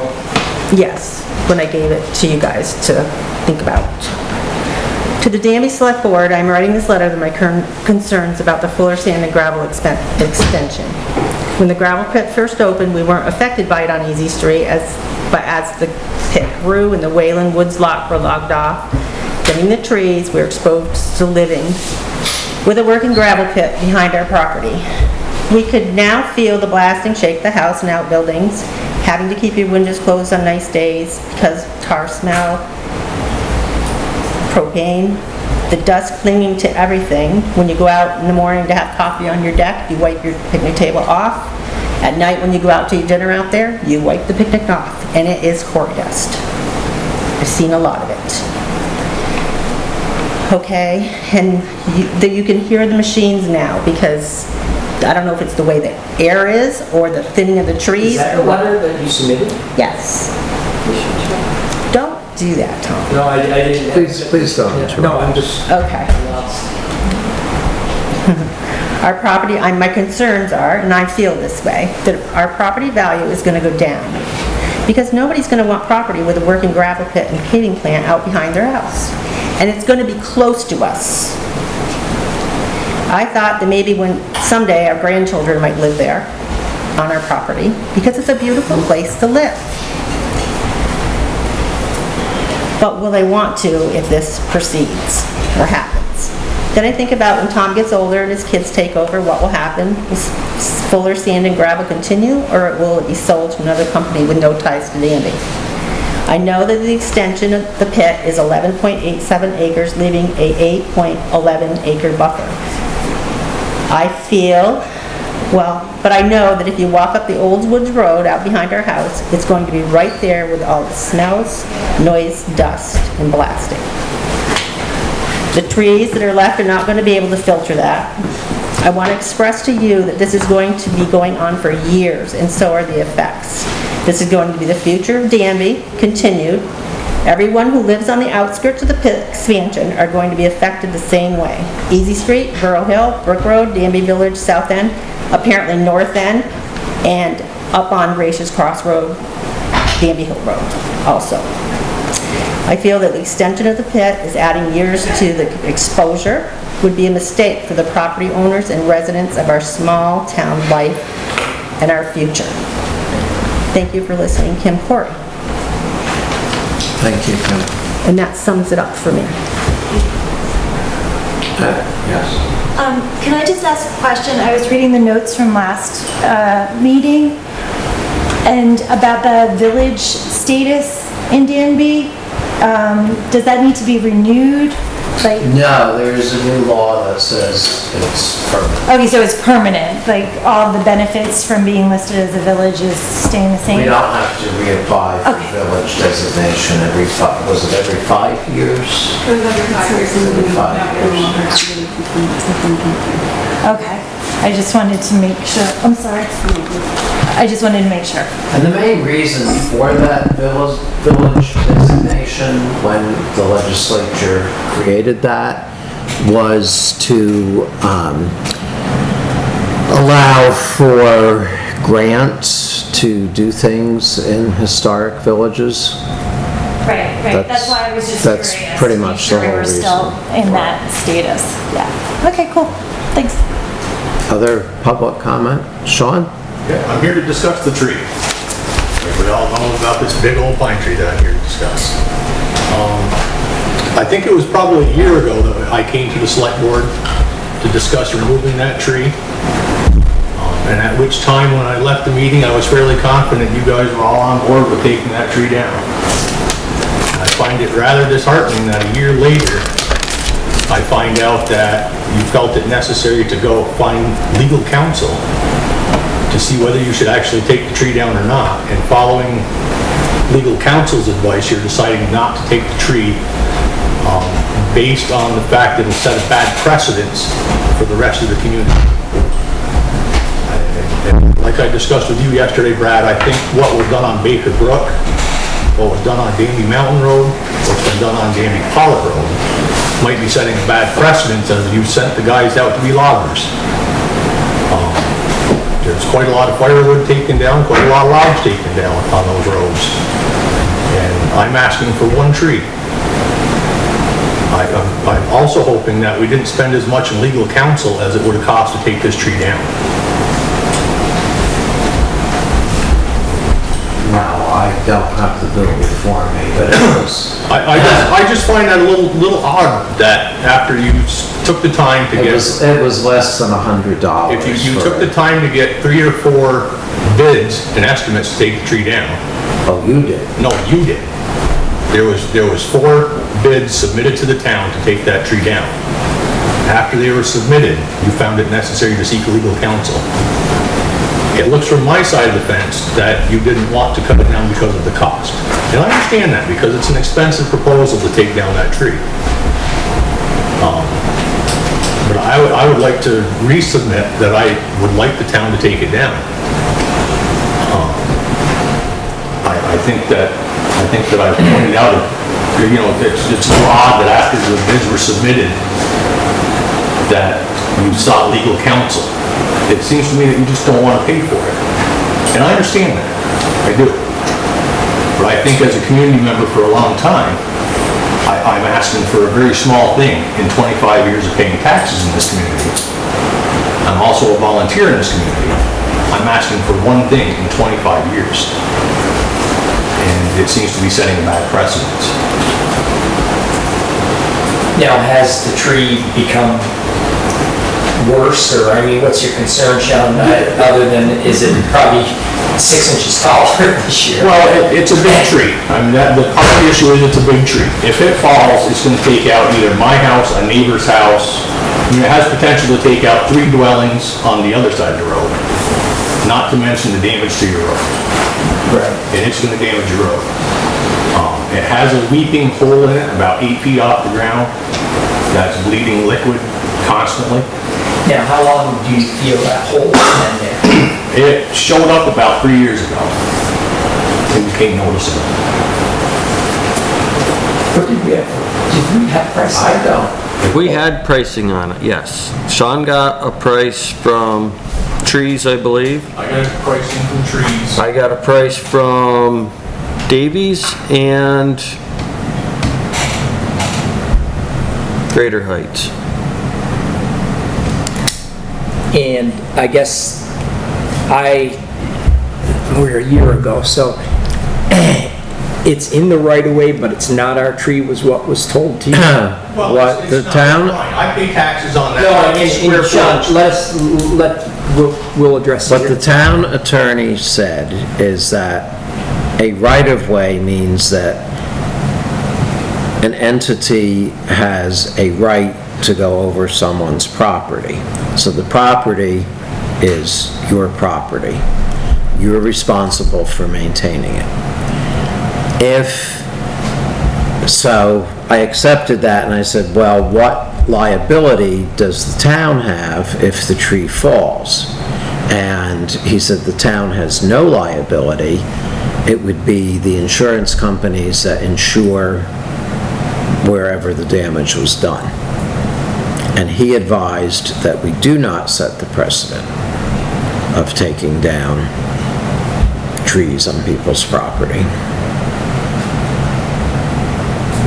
So I mean, I hear what you're saying about how the town does maintain right-of-ways, and in some cases where there's a dangerous situation, a tight curb with trees growing there, they'll take the trees down. And there's also quite a difference between trees that I can take down and trees that we have to pay to take down. Absolutely. Because the tree that's on your property, unless I have one of Tom's big excavators to make sure it goes the direction I want it to go, I am not comfortable cutting next to those houses. So to say I'm cutting on roadsides, that's my job. Trees like that, I won't touch. Fair enough, that's why we got estimates for a professional tree company with. And then that's where the precedent sets in, because if the select board's willing to pay to cut your tree down, I've got one on my lawn that I want gone too. I understand that. And at this point in time, if we go and cut every tree that somebody decides they want cut that's within the right of way, we don't have enough money in the budget. Because yours was 5,000. My tree is probably gonna be 6 because it's a big maple in power lines. And just driving around town, looking at trees that are in the right of way, that are in power lines or gun damaged houses, we're gonna have to budget $200,000 just for trees, in my opinion. I think you could look at it a little more on a case-by-case basis. I don't think this is necessary. Well, now how do I tell you I don't think no this is until necessarily yes? Then how can you say yes to everything that's been done in this town for the past 20 years? Can't say yes to everything that's been done in the past 20 years. My voice hasn't been there 20 years. I'm sure you can. But trees have been cut along the side of the roads long before any of us were concerned with the trees on the side of the road. Yep. I agree with that. Towns hire contractors every year, annually, in this state to cut trees on the side of the road that they're not capable of cutting. I'm very familiar with that process. As you were yelling at me last weekend. Oh, bullshit. I didn't yell at you last week. You were hollering at me in the middle of the road. No, I was not. You were. All right, that's... I'm pretty well aware of right-of-ways in this town. I'm pretty well aware of right-of-ways all over the place. If I yelled at you last week, I won't apologize. I can take your apology, but you were hollering at me. I was not. I was standing at the road and I heard it. I apologize. I don't feel that I was yelling at you. I will accept my apology. Accept your apology. So Sean, when we were speaking yesterday, you mentioned another alternative. I did mention another alternative, but I wanted to run this alternative by the select board one more time before we resort to that. What's the other one?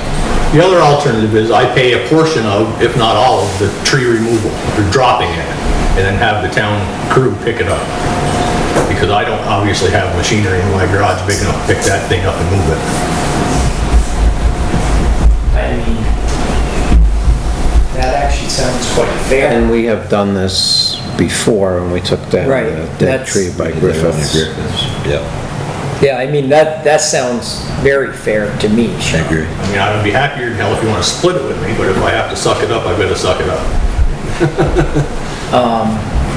Yeah, and I mean, I've looked it over to take it down, and Yeah, you're not doing it either. It's a big tree. yeah, it's beyond what, I mean, if it was that easy, I would lay that thing right in the road, you know. Whatever happens, happens, but, Yeah, well, with that split, it's a dangerous I'm tree. not cocky either, so. yeah, no, that's a big tree. If you're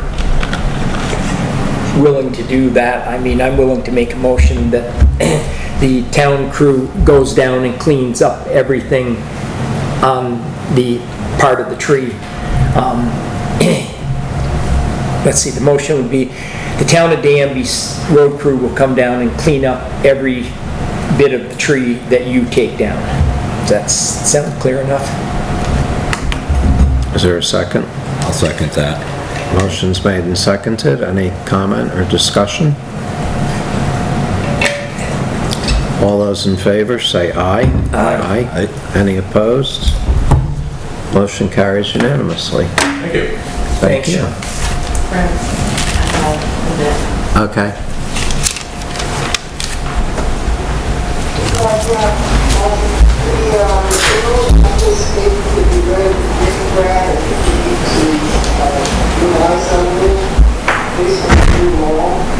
So that statement contains language about remote access and is required. And the new law now requires all these to be recorded. And it also requires that if the request is made 2 days before a meeting, there has to be remote access. So we just have one of these to be done.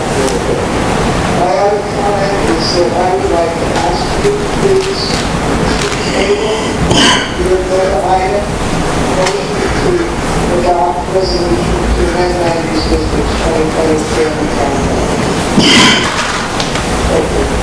Okay. Any other public comment?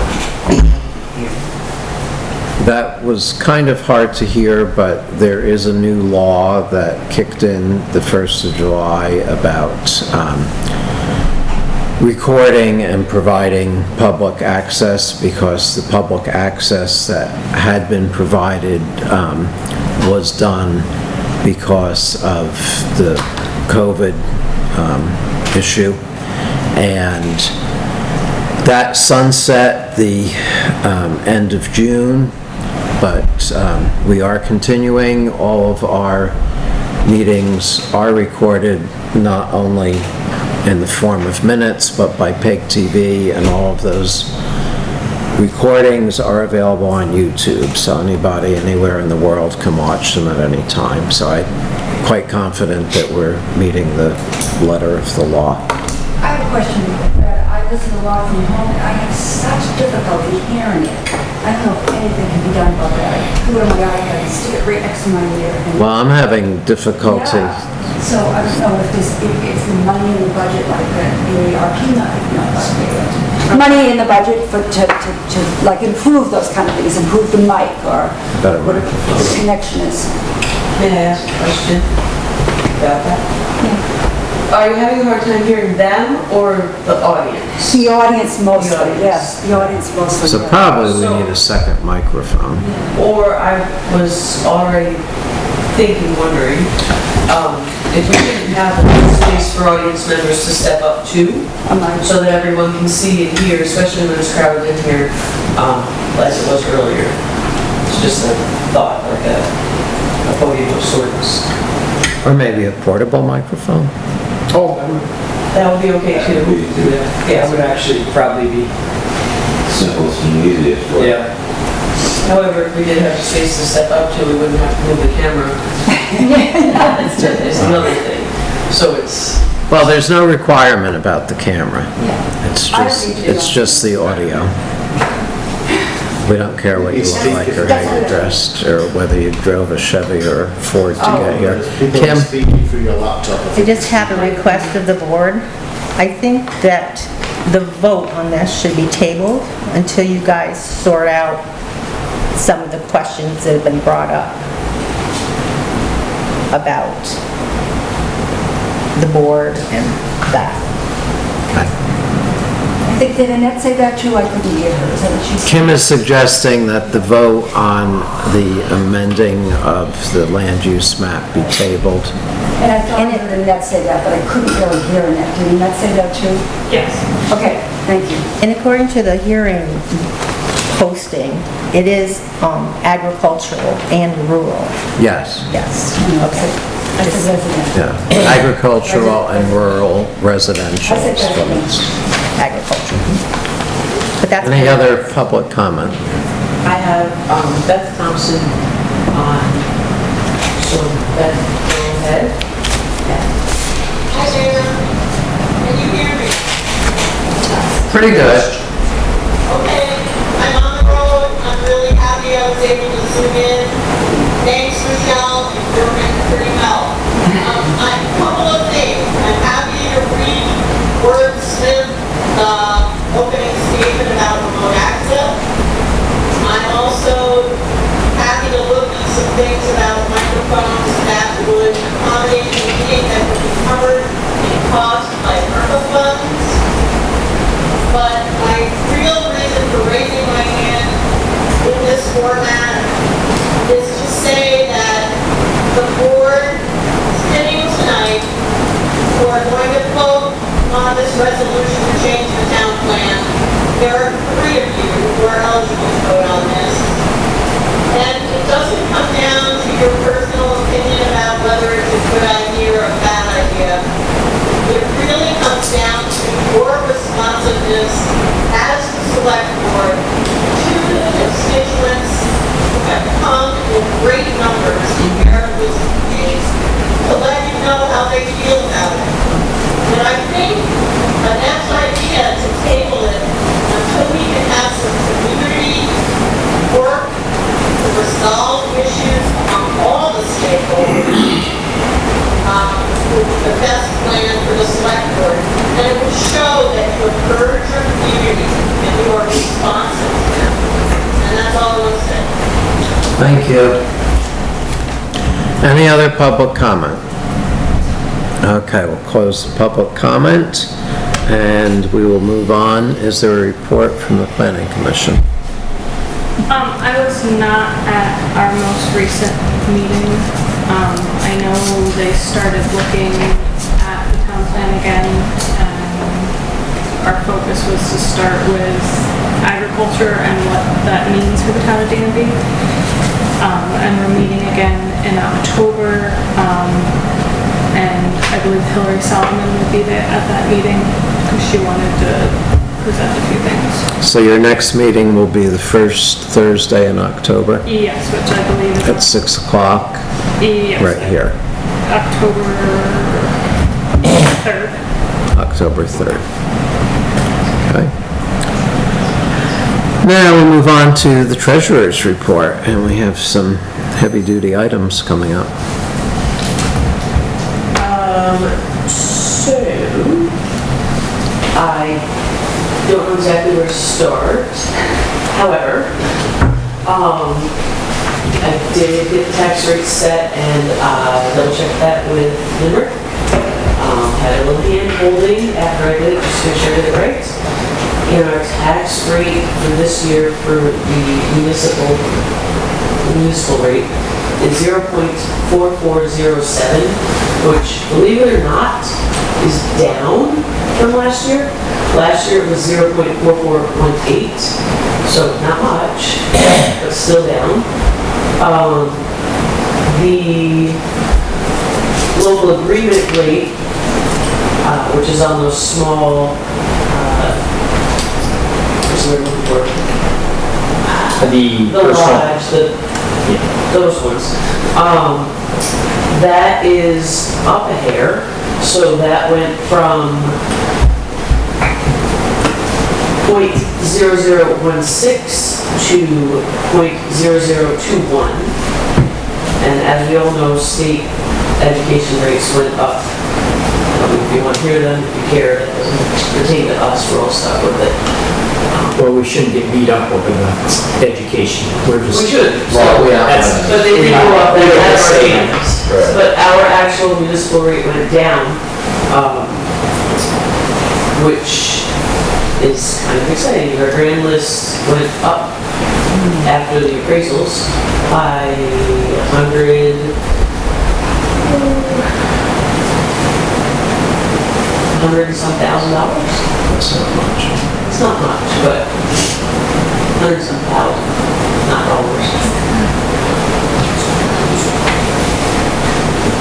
And are you in favor of continuing what we've done in the past about waiving the penalty fee for late homestead declaration filings?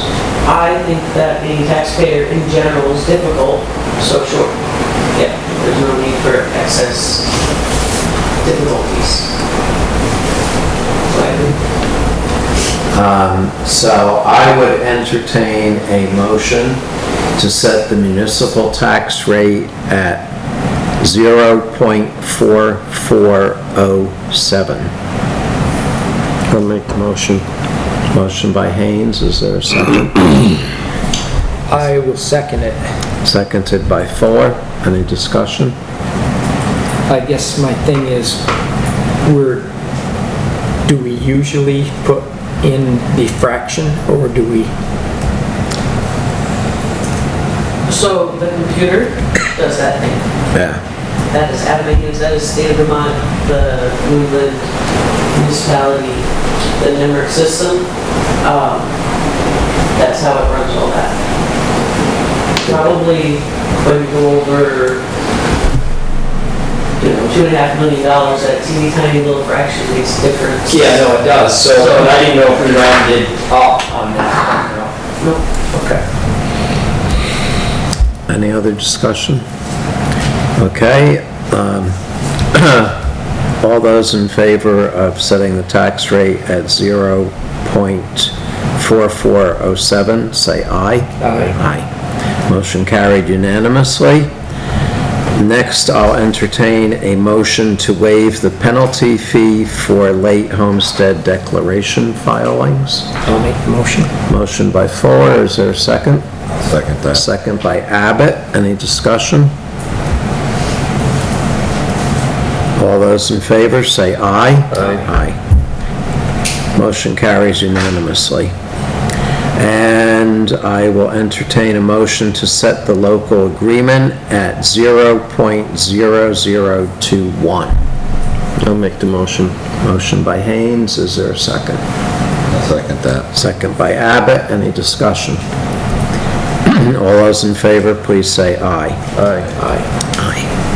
Okay, that carried unanimously. Do you have anything else for us in your treasurer's report? Good. Well, that was a good first time up at bat, Michelle. Thank you. Thanks. Okay, the next issue is the drainage project on Depot Street, and I contacted 5 different vendors, if you will, for estimates, and only received one. I had not heard back from another, and the others declined. So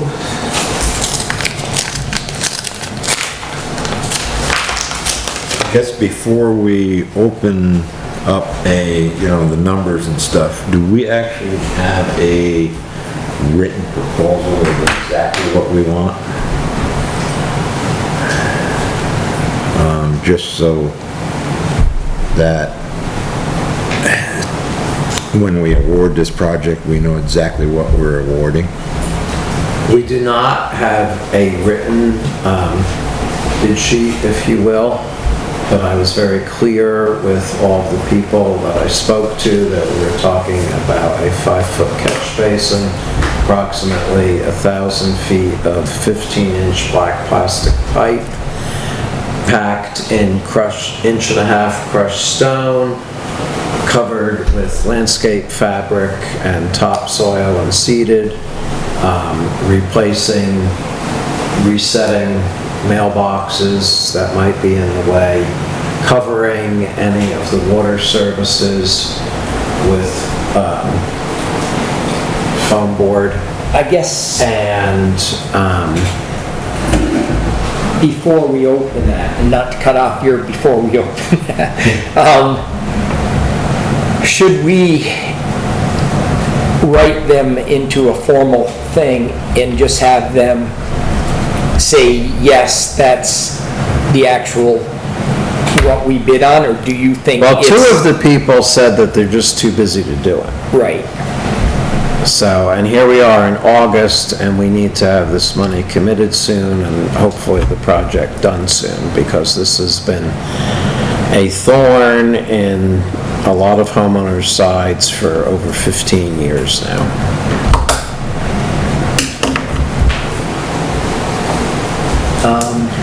I guess the only thing I would be hoping, and I'll wait until we open that, is that it actually spells out the work to be done in the proposal.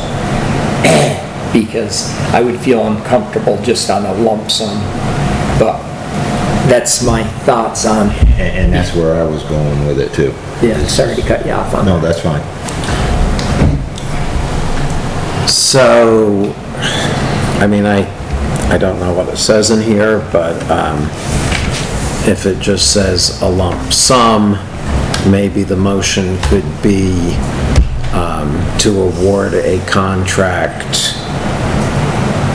to whomever with those specs in it.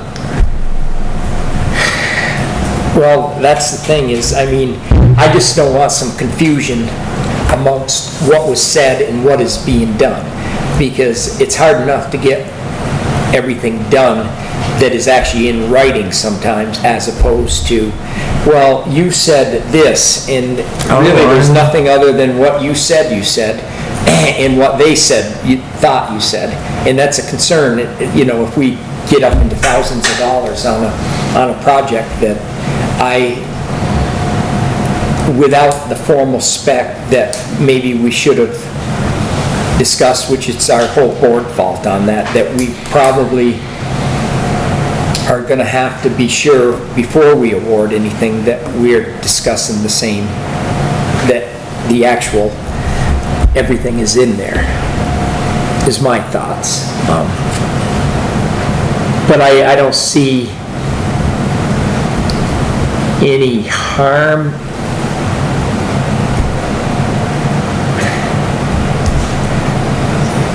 I almost wonder if we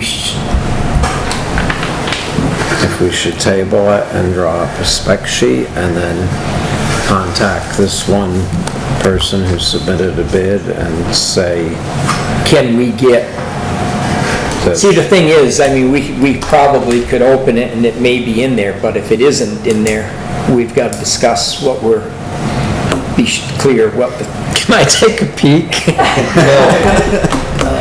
No. okay? You can't take a peek. Because if we open it up and we look at the numbers, then anybody can come in and say that we told them the numbers. No, I'm not gonna say any numbers, I just wanna see if. I would like to make a motion that we table this and get them to provide just a written thing, and it may be in there, and they can say it's in there. Is that a motion? Well, I mean, will I not look rather foolish if I go to them and say, here's a spec sheet, and they already say, well, what the hell do you think I gave you? And that's clear, then they can say, yeah, that's it. I mean, they can say 100%, yes, that is it. And it's just a formality, is all we're doing, is to be sure that, and it could actually say it in there, but I'm just saying that I think we should be sure on everything that we've discussed, that you said it in there before we award, because there can be some awful confusion in a project. Yeah, and that's one of the reasons why I brought it up, is just to make sure that we're getting apples for apples for what we're asking for. Don't mean to throw a wrench in the works, but I want to make sure that what we're asking to be done is actually what they're saying they're going to do. And if we have it in writing, then it's, you know, I feel it was a fault of ours for not actually having a writing, and I mean, I'll take responsibility for that too.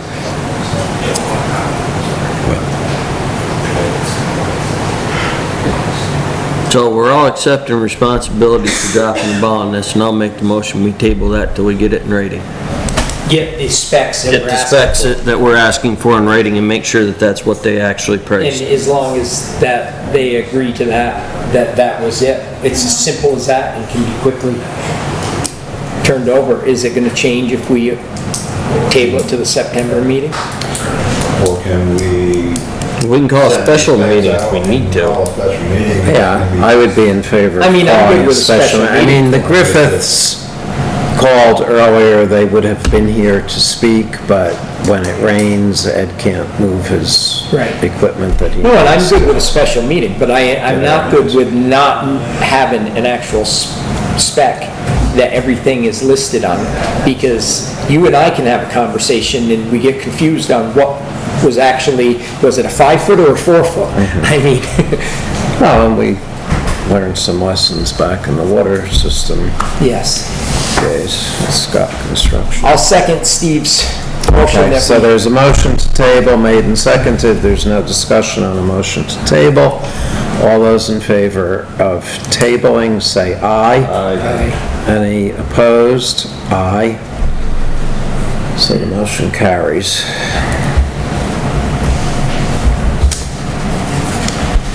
The next motion is to adopt.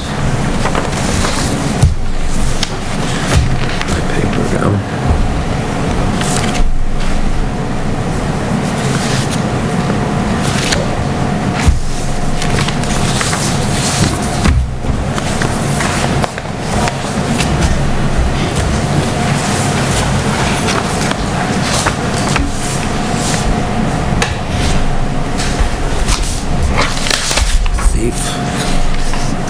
The next motion is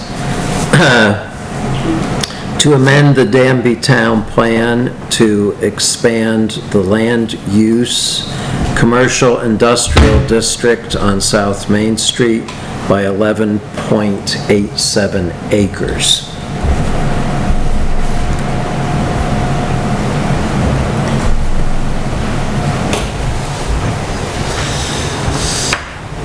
Well, I'll make the motion so we can discuss it. I'll second it. Okay, motion is made and seconded it. Tom, I got a question on this map for you. Where exactly are you blasting right now? Untouched land, proposed amendment. We are, oh, sorry. We are probably, Brad, can they put the map up so we can see what they're talking about? In a minute. Can I get time to finish marking it first, all right. please? thank you. Sorry, that's fine. If I sound like I'm yelling, please don't take it that way, because I'm not. Just when you're finished, we'd like to. Yeah, right in there. Okay, so if we approve this, where are you going to be blasting? Same area, or are you moving? That side there. So it's going that way as opposed to. Okay. So would you be kind enough to Yep. show that to Kim? So right now, Tom is blasting here, closer to the Brook Road. If it's approved, he will be moving in the southerly direction. Right, that was south, isn't it? Yeah, south, yeah. So the whole 12 acres, that length, is going to go... This part, where my hand is untouched land. Right. This is where he's proposing to work. Right, so it's gonna start at the north side and it's gonna go across that whole 12 acres to Wayland's Field, correct? Is that where you're going? Well, there's sand and gravel and some of that area. Right, so there will be but when you start blasting, it's going to go from that north side, that wall, down through across the 12 acres that you requested, over to the edge of Wayland's Field. All that whole 12 acres is gonna be gone, correct? Yeah, it'll be lower. Right. And you're going to be leaving that wall between your pit and Abbott's pit, correct? Yes. I mean, see, the thing is, in the environmental stuff there, that's kind of that end of it, but yeah, it'll be. And what would the proposed timetable be before,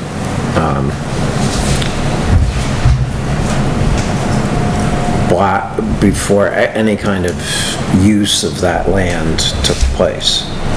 I would say that's up to the environmental hearing stuff. Well, let's say the environmental hearing happened next year.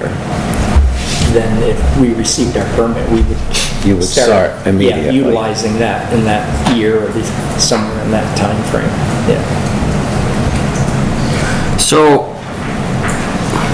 right now, Tom, do you have any material close to that property that you could blast. Yeah. Could you move towards there to blast and then set up a seismograph, whether it be at Kim's or Dana's or wherever, to get a reading there? Yeah, but you're talking 6 months maybe before that would be done. I mean, we only blast typically 1 month out of the year, and this year it possibly could be December, but it's probably more likely the spring of this year just because of the reserve that we got.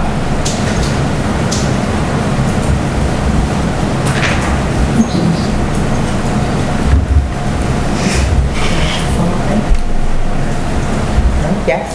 Well, you're not supposed to. You had chance under public comment.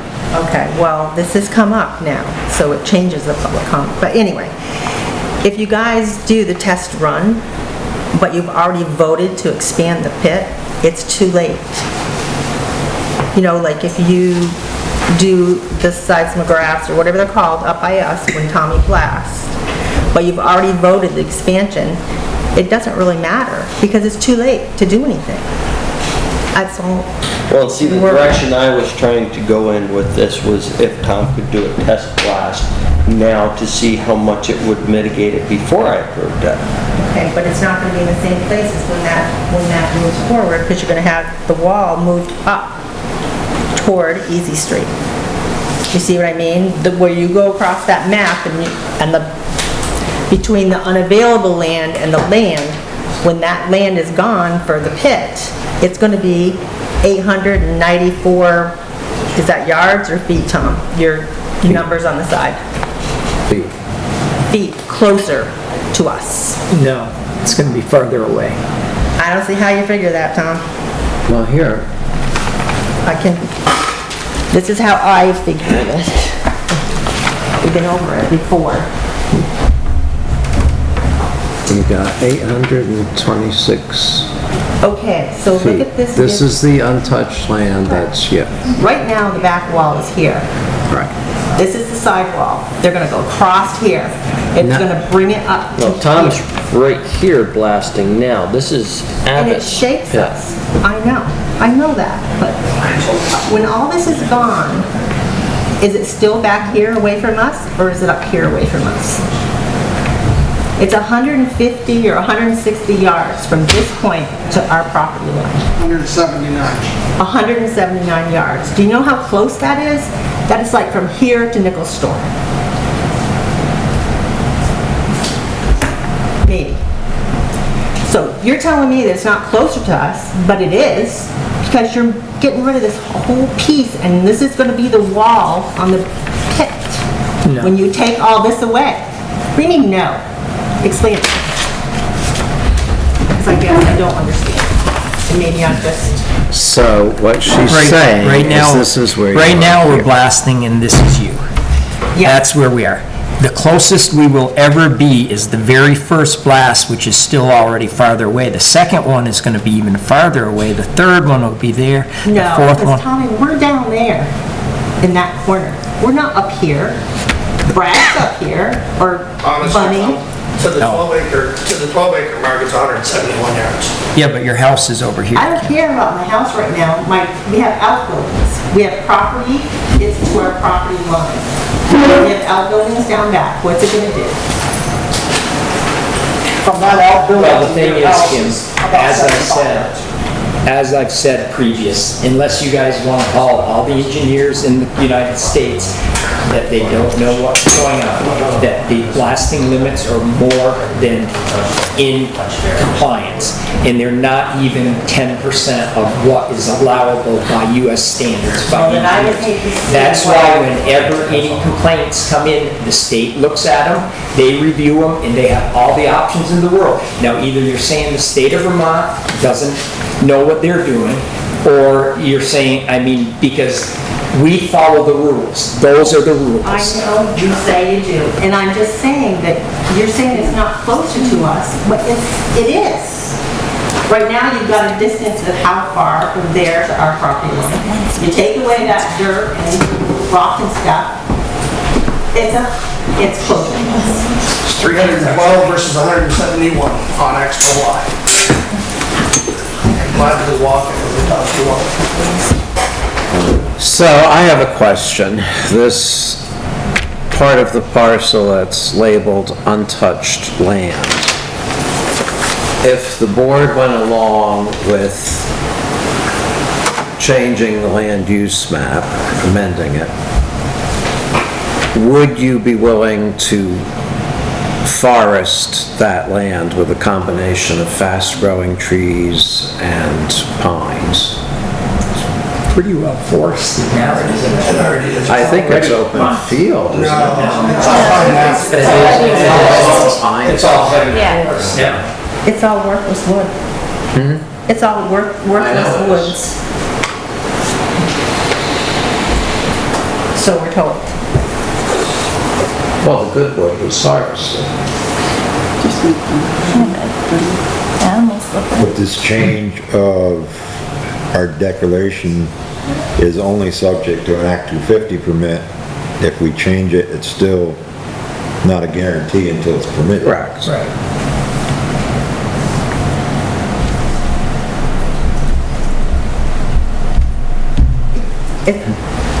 In that Act 250 permit, Tommy, does it regulate how big of a shot you can do? Yes. Okay. So, I mean, Steve, I thought your idea was a fantastic idea. The only concern I have with that, obviously, depending on where you're drilling, you're gonna have bigger shot for what you're doing. So I think that would be a good base, you know, a good base to kind of, so you could get a judgment of what it was doing. But it could be bigger and it could be smaller. Typically, we try to stick to the same size shot just because it's pretty minimal as it is, Dana, as far as blasting goes. I mean, those are small shots. Yeah, I know an average shot, from what I'm told, for most of the quarries around here is about a 25. And you said you're running about a 5, which isn't crazy. I'm not aware of any other quarries around. I mean, that's just with the little research that I've reached out and did, that's what I was told. And that's all. Do you see what I'm trying to say, Steve?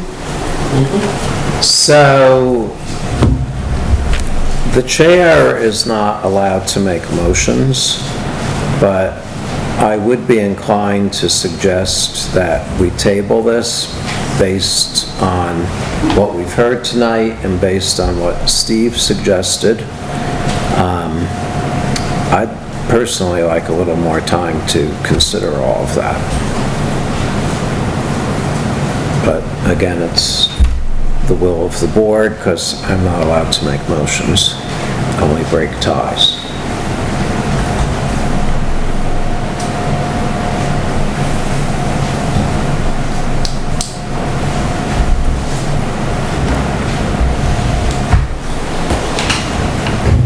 Not hearing a motion to that effect.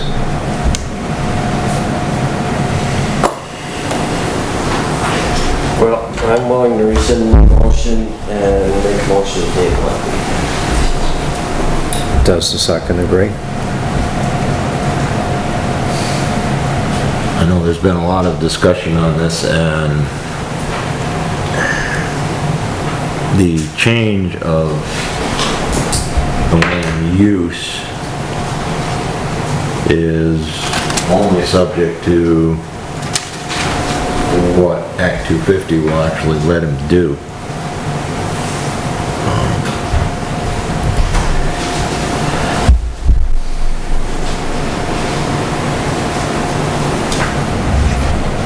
We've had a lot of, how long has the planning commission had this and been dealing with it without, it seems like we get lambasted tonight when that should have been involved in the planning commission. We had our hearing in June. In May. Tommy presented it to us in May, and then we did our hearing in June. Because we had to give time for it.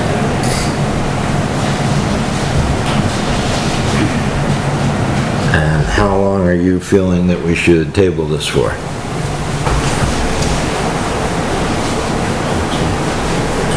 I'd say no more than a month. Is that Well, gonna that's throw it not- out of the time frame though? That's not going to probably give time for a seismograph to be set up.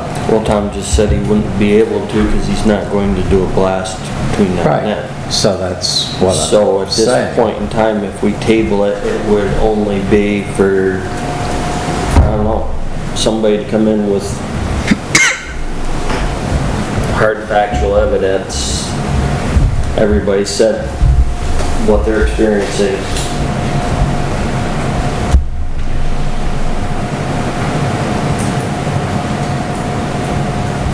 But other than what they've been told, I mean, the one fella said his roof fell in, but he didn't have any pictures to say, oh, hey, look, the ceiling of my house fell in. The stucco, I've worked on plenty of those houses and seen them crack before. Yes, but do you have it on tape? No, I don't have it on tape. I have worked on them and I know that stucco siding is not the greatest siding in this area. And I'm not trying to downplay anybody's concerns. Right now, I'm struggling with the idea of not just saying, no, we can't do it, and restricting businesses. Because I've had my businesses restricted enough over the years. Especially by people complaining when they've moved in and didn't like what my farm is doing. So I do have an issue at times with people moving in and saying, well, I didn't know that when I moved here. It wasn't there when we moved here. Okay, we're not debating. This is not public comment time. That's passed. So I would say that what I heard in the hearing was that if Fuller Sand and Gravel is successful in pursuing their Act 250 permit, they'll go ahead and do this. And if they don't, then when they run out of aggregate, they're going to be trucking it in, which is going to put more truck traffic on our roads. And I don't think I would like to see that. That was 15 years, though, right? Said that he had enough for 15 years? Are we talking about a 15-year period? So we're talking about 15 years versus 6 months. Who said 6 months? Didn't you? Table it. Well, to do your seismograph, 6 months. Yeah, but that's 6 months. Oh, I thought you were talking about the other land. When you said you had enough material for 15 years. Yeah, no, and we do. So But, we're not. I mean, the problem is, it's getting into way too much for a few minutes. I mean, the way we mine for reclamation is a lot easier if we do it knowing we're going that way. But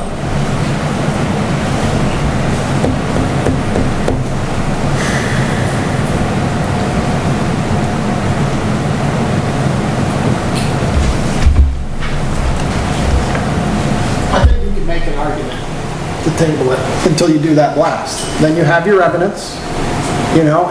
Well, we have a motion to table it, but we don't have a second. And if nobody seconds it, then it just goes back to the first motion that I made of approving it. Okay. So I'm going to second it.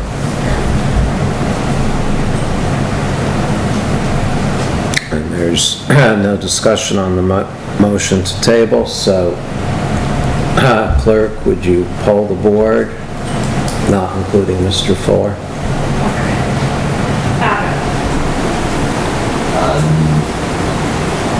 As of tabling or? Table, motion to table. No. Yes. Haines. Better. Yes. So the motion is tabled.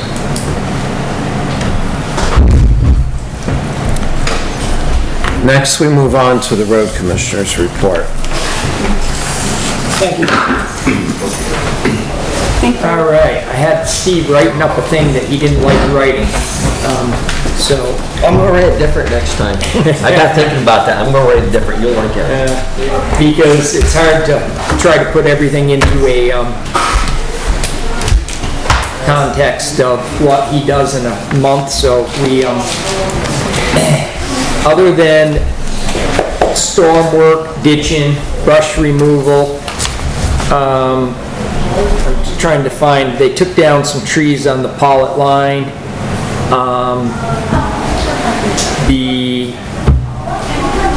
trying to see where they grading. I've got to blow some of these up. Cleaned out some culverts. Steve himself had to meet with the wetlands and the storm, or the water guys, the streams. They did ditching on Lily Hill. They did culvert on Little Village. They did a culvert work, just ditching on Little Village Road. Is that right, Steve? We put in the new culvert on Little Village and then did ditch work above and below it. Yeah. And they had some truck repairs, and I'm thinking that was about the extent of everything. If I didn't cover anything, you can follow up. I missed a car fire that we put out. Oh, and I didn't put down that he did a car fire. That he started it, but then he put it out. Now, you're not supposed to tell them I started it. You're always supposed to tell them I put it out. Could I ask something?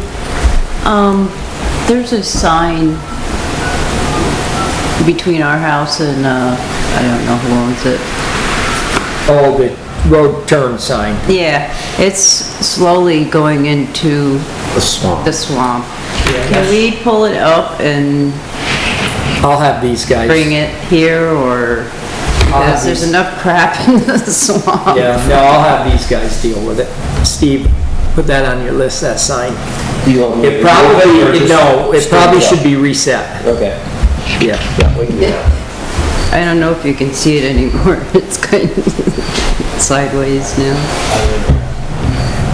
Do you even need the sign though? What's it? Well, it's got a corner there, so we should leave the, Yeah. I mean, it was put in, I'm sure it was cited by the state of Vermont at one point. It falls as a- under state standards. So for us to take out our state standards probably isn't a good idea. I do have someone online that's just raising it. No, there's no,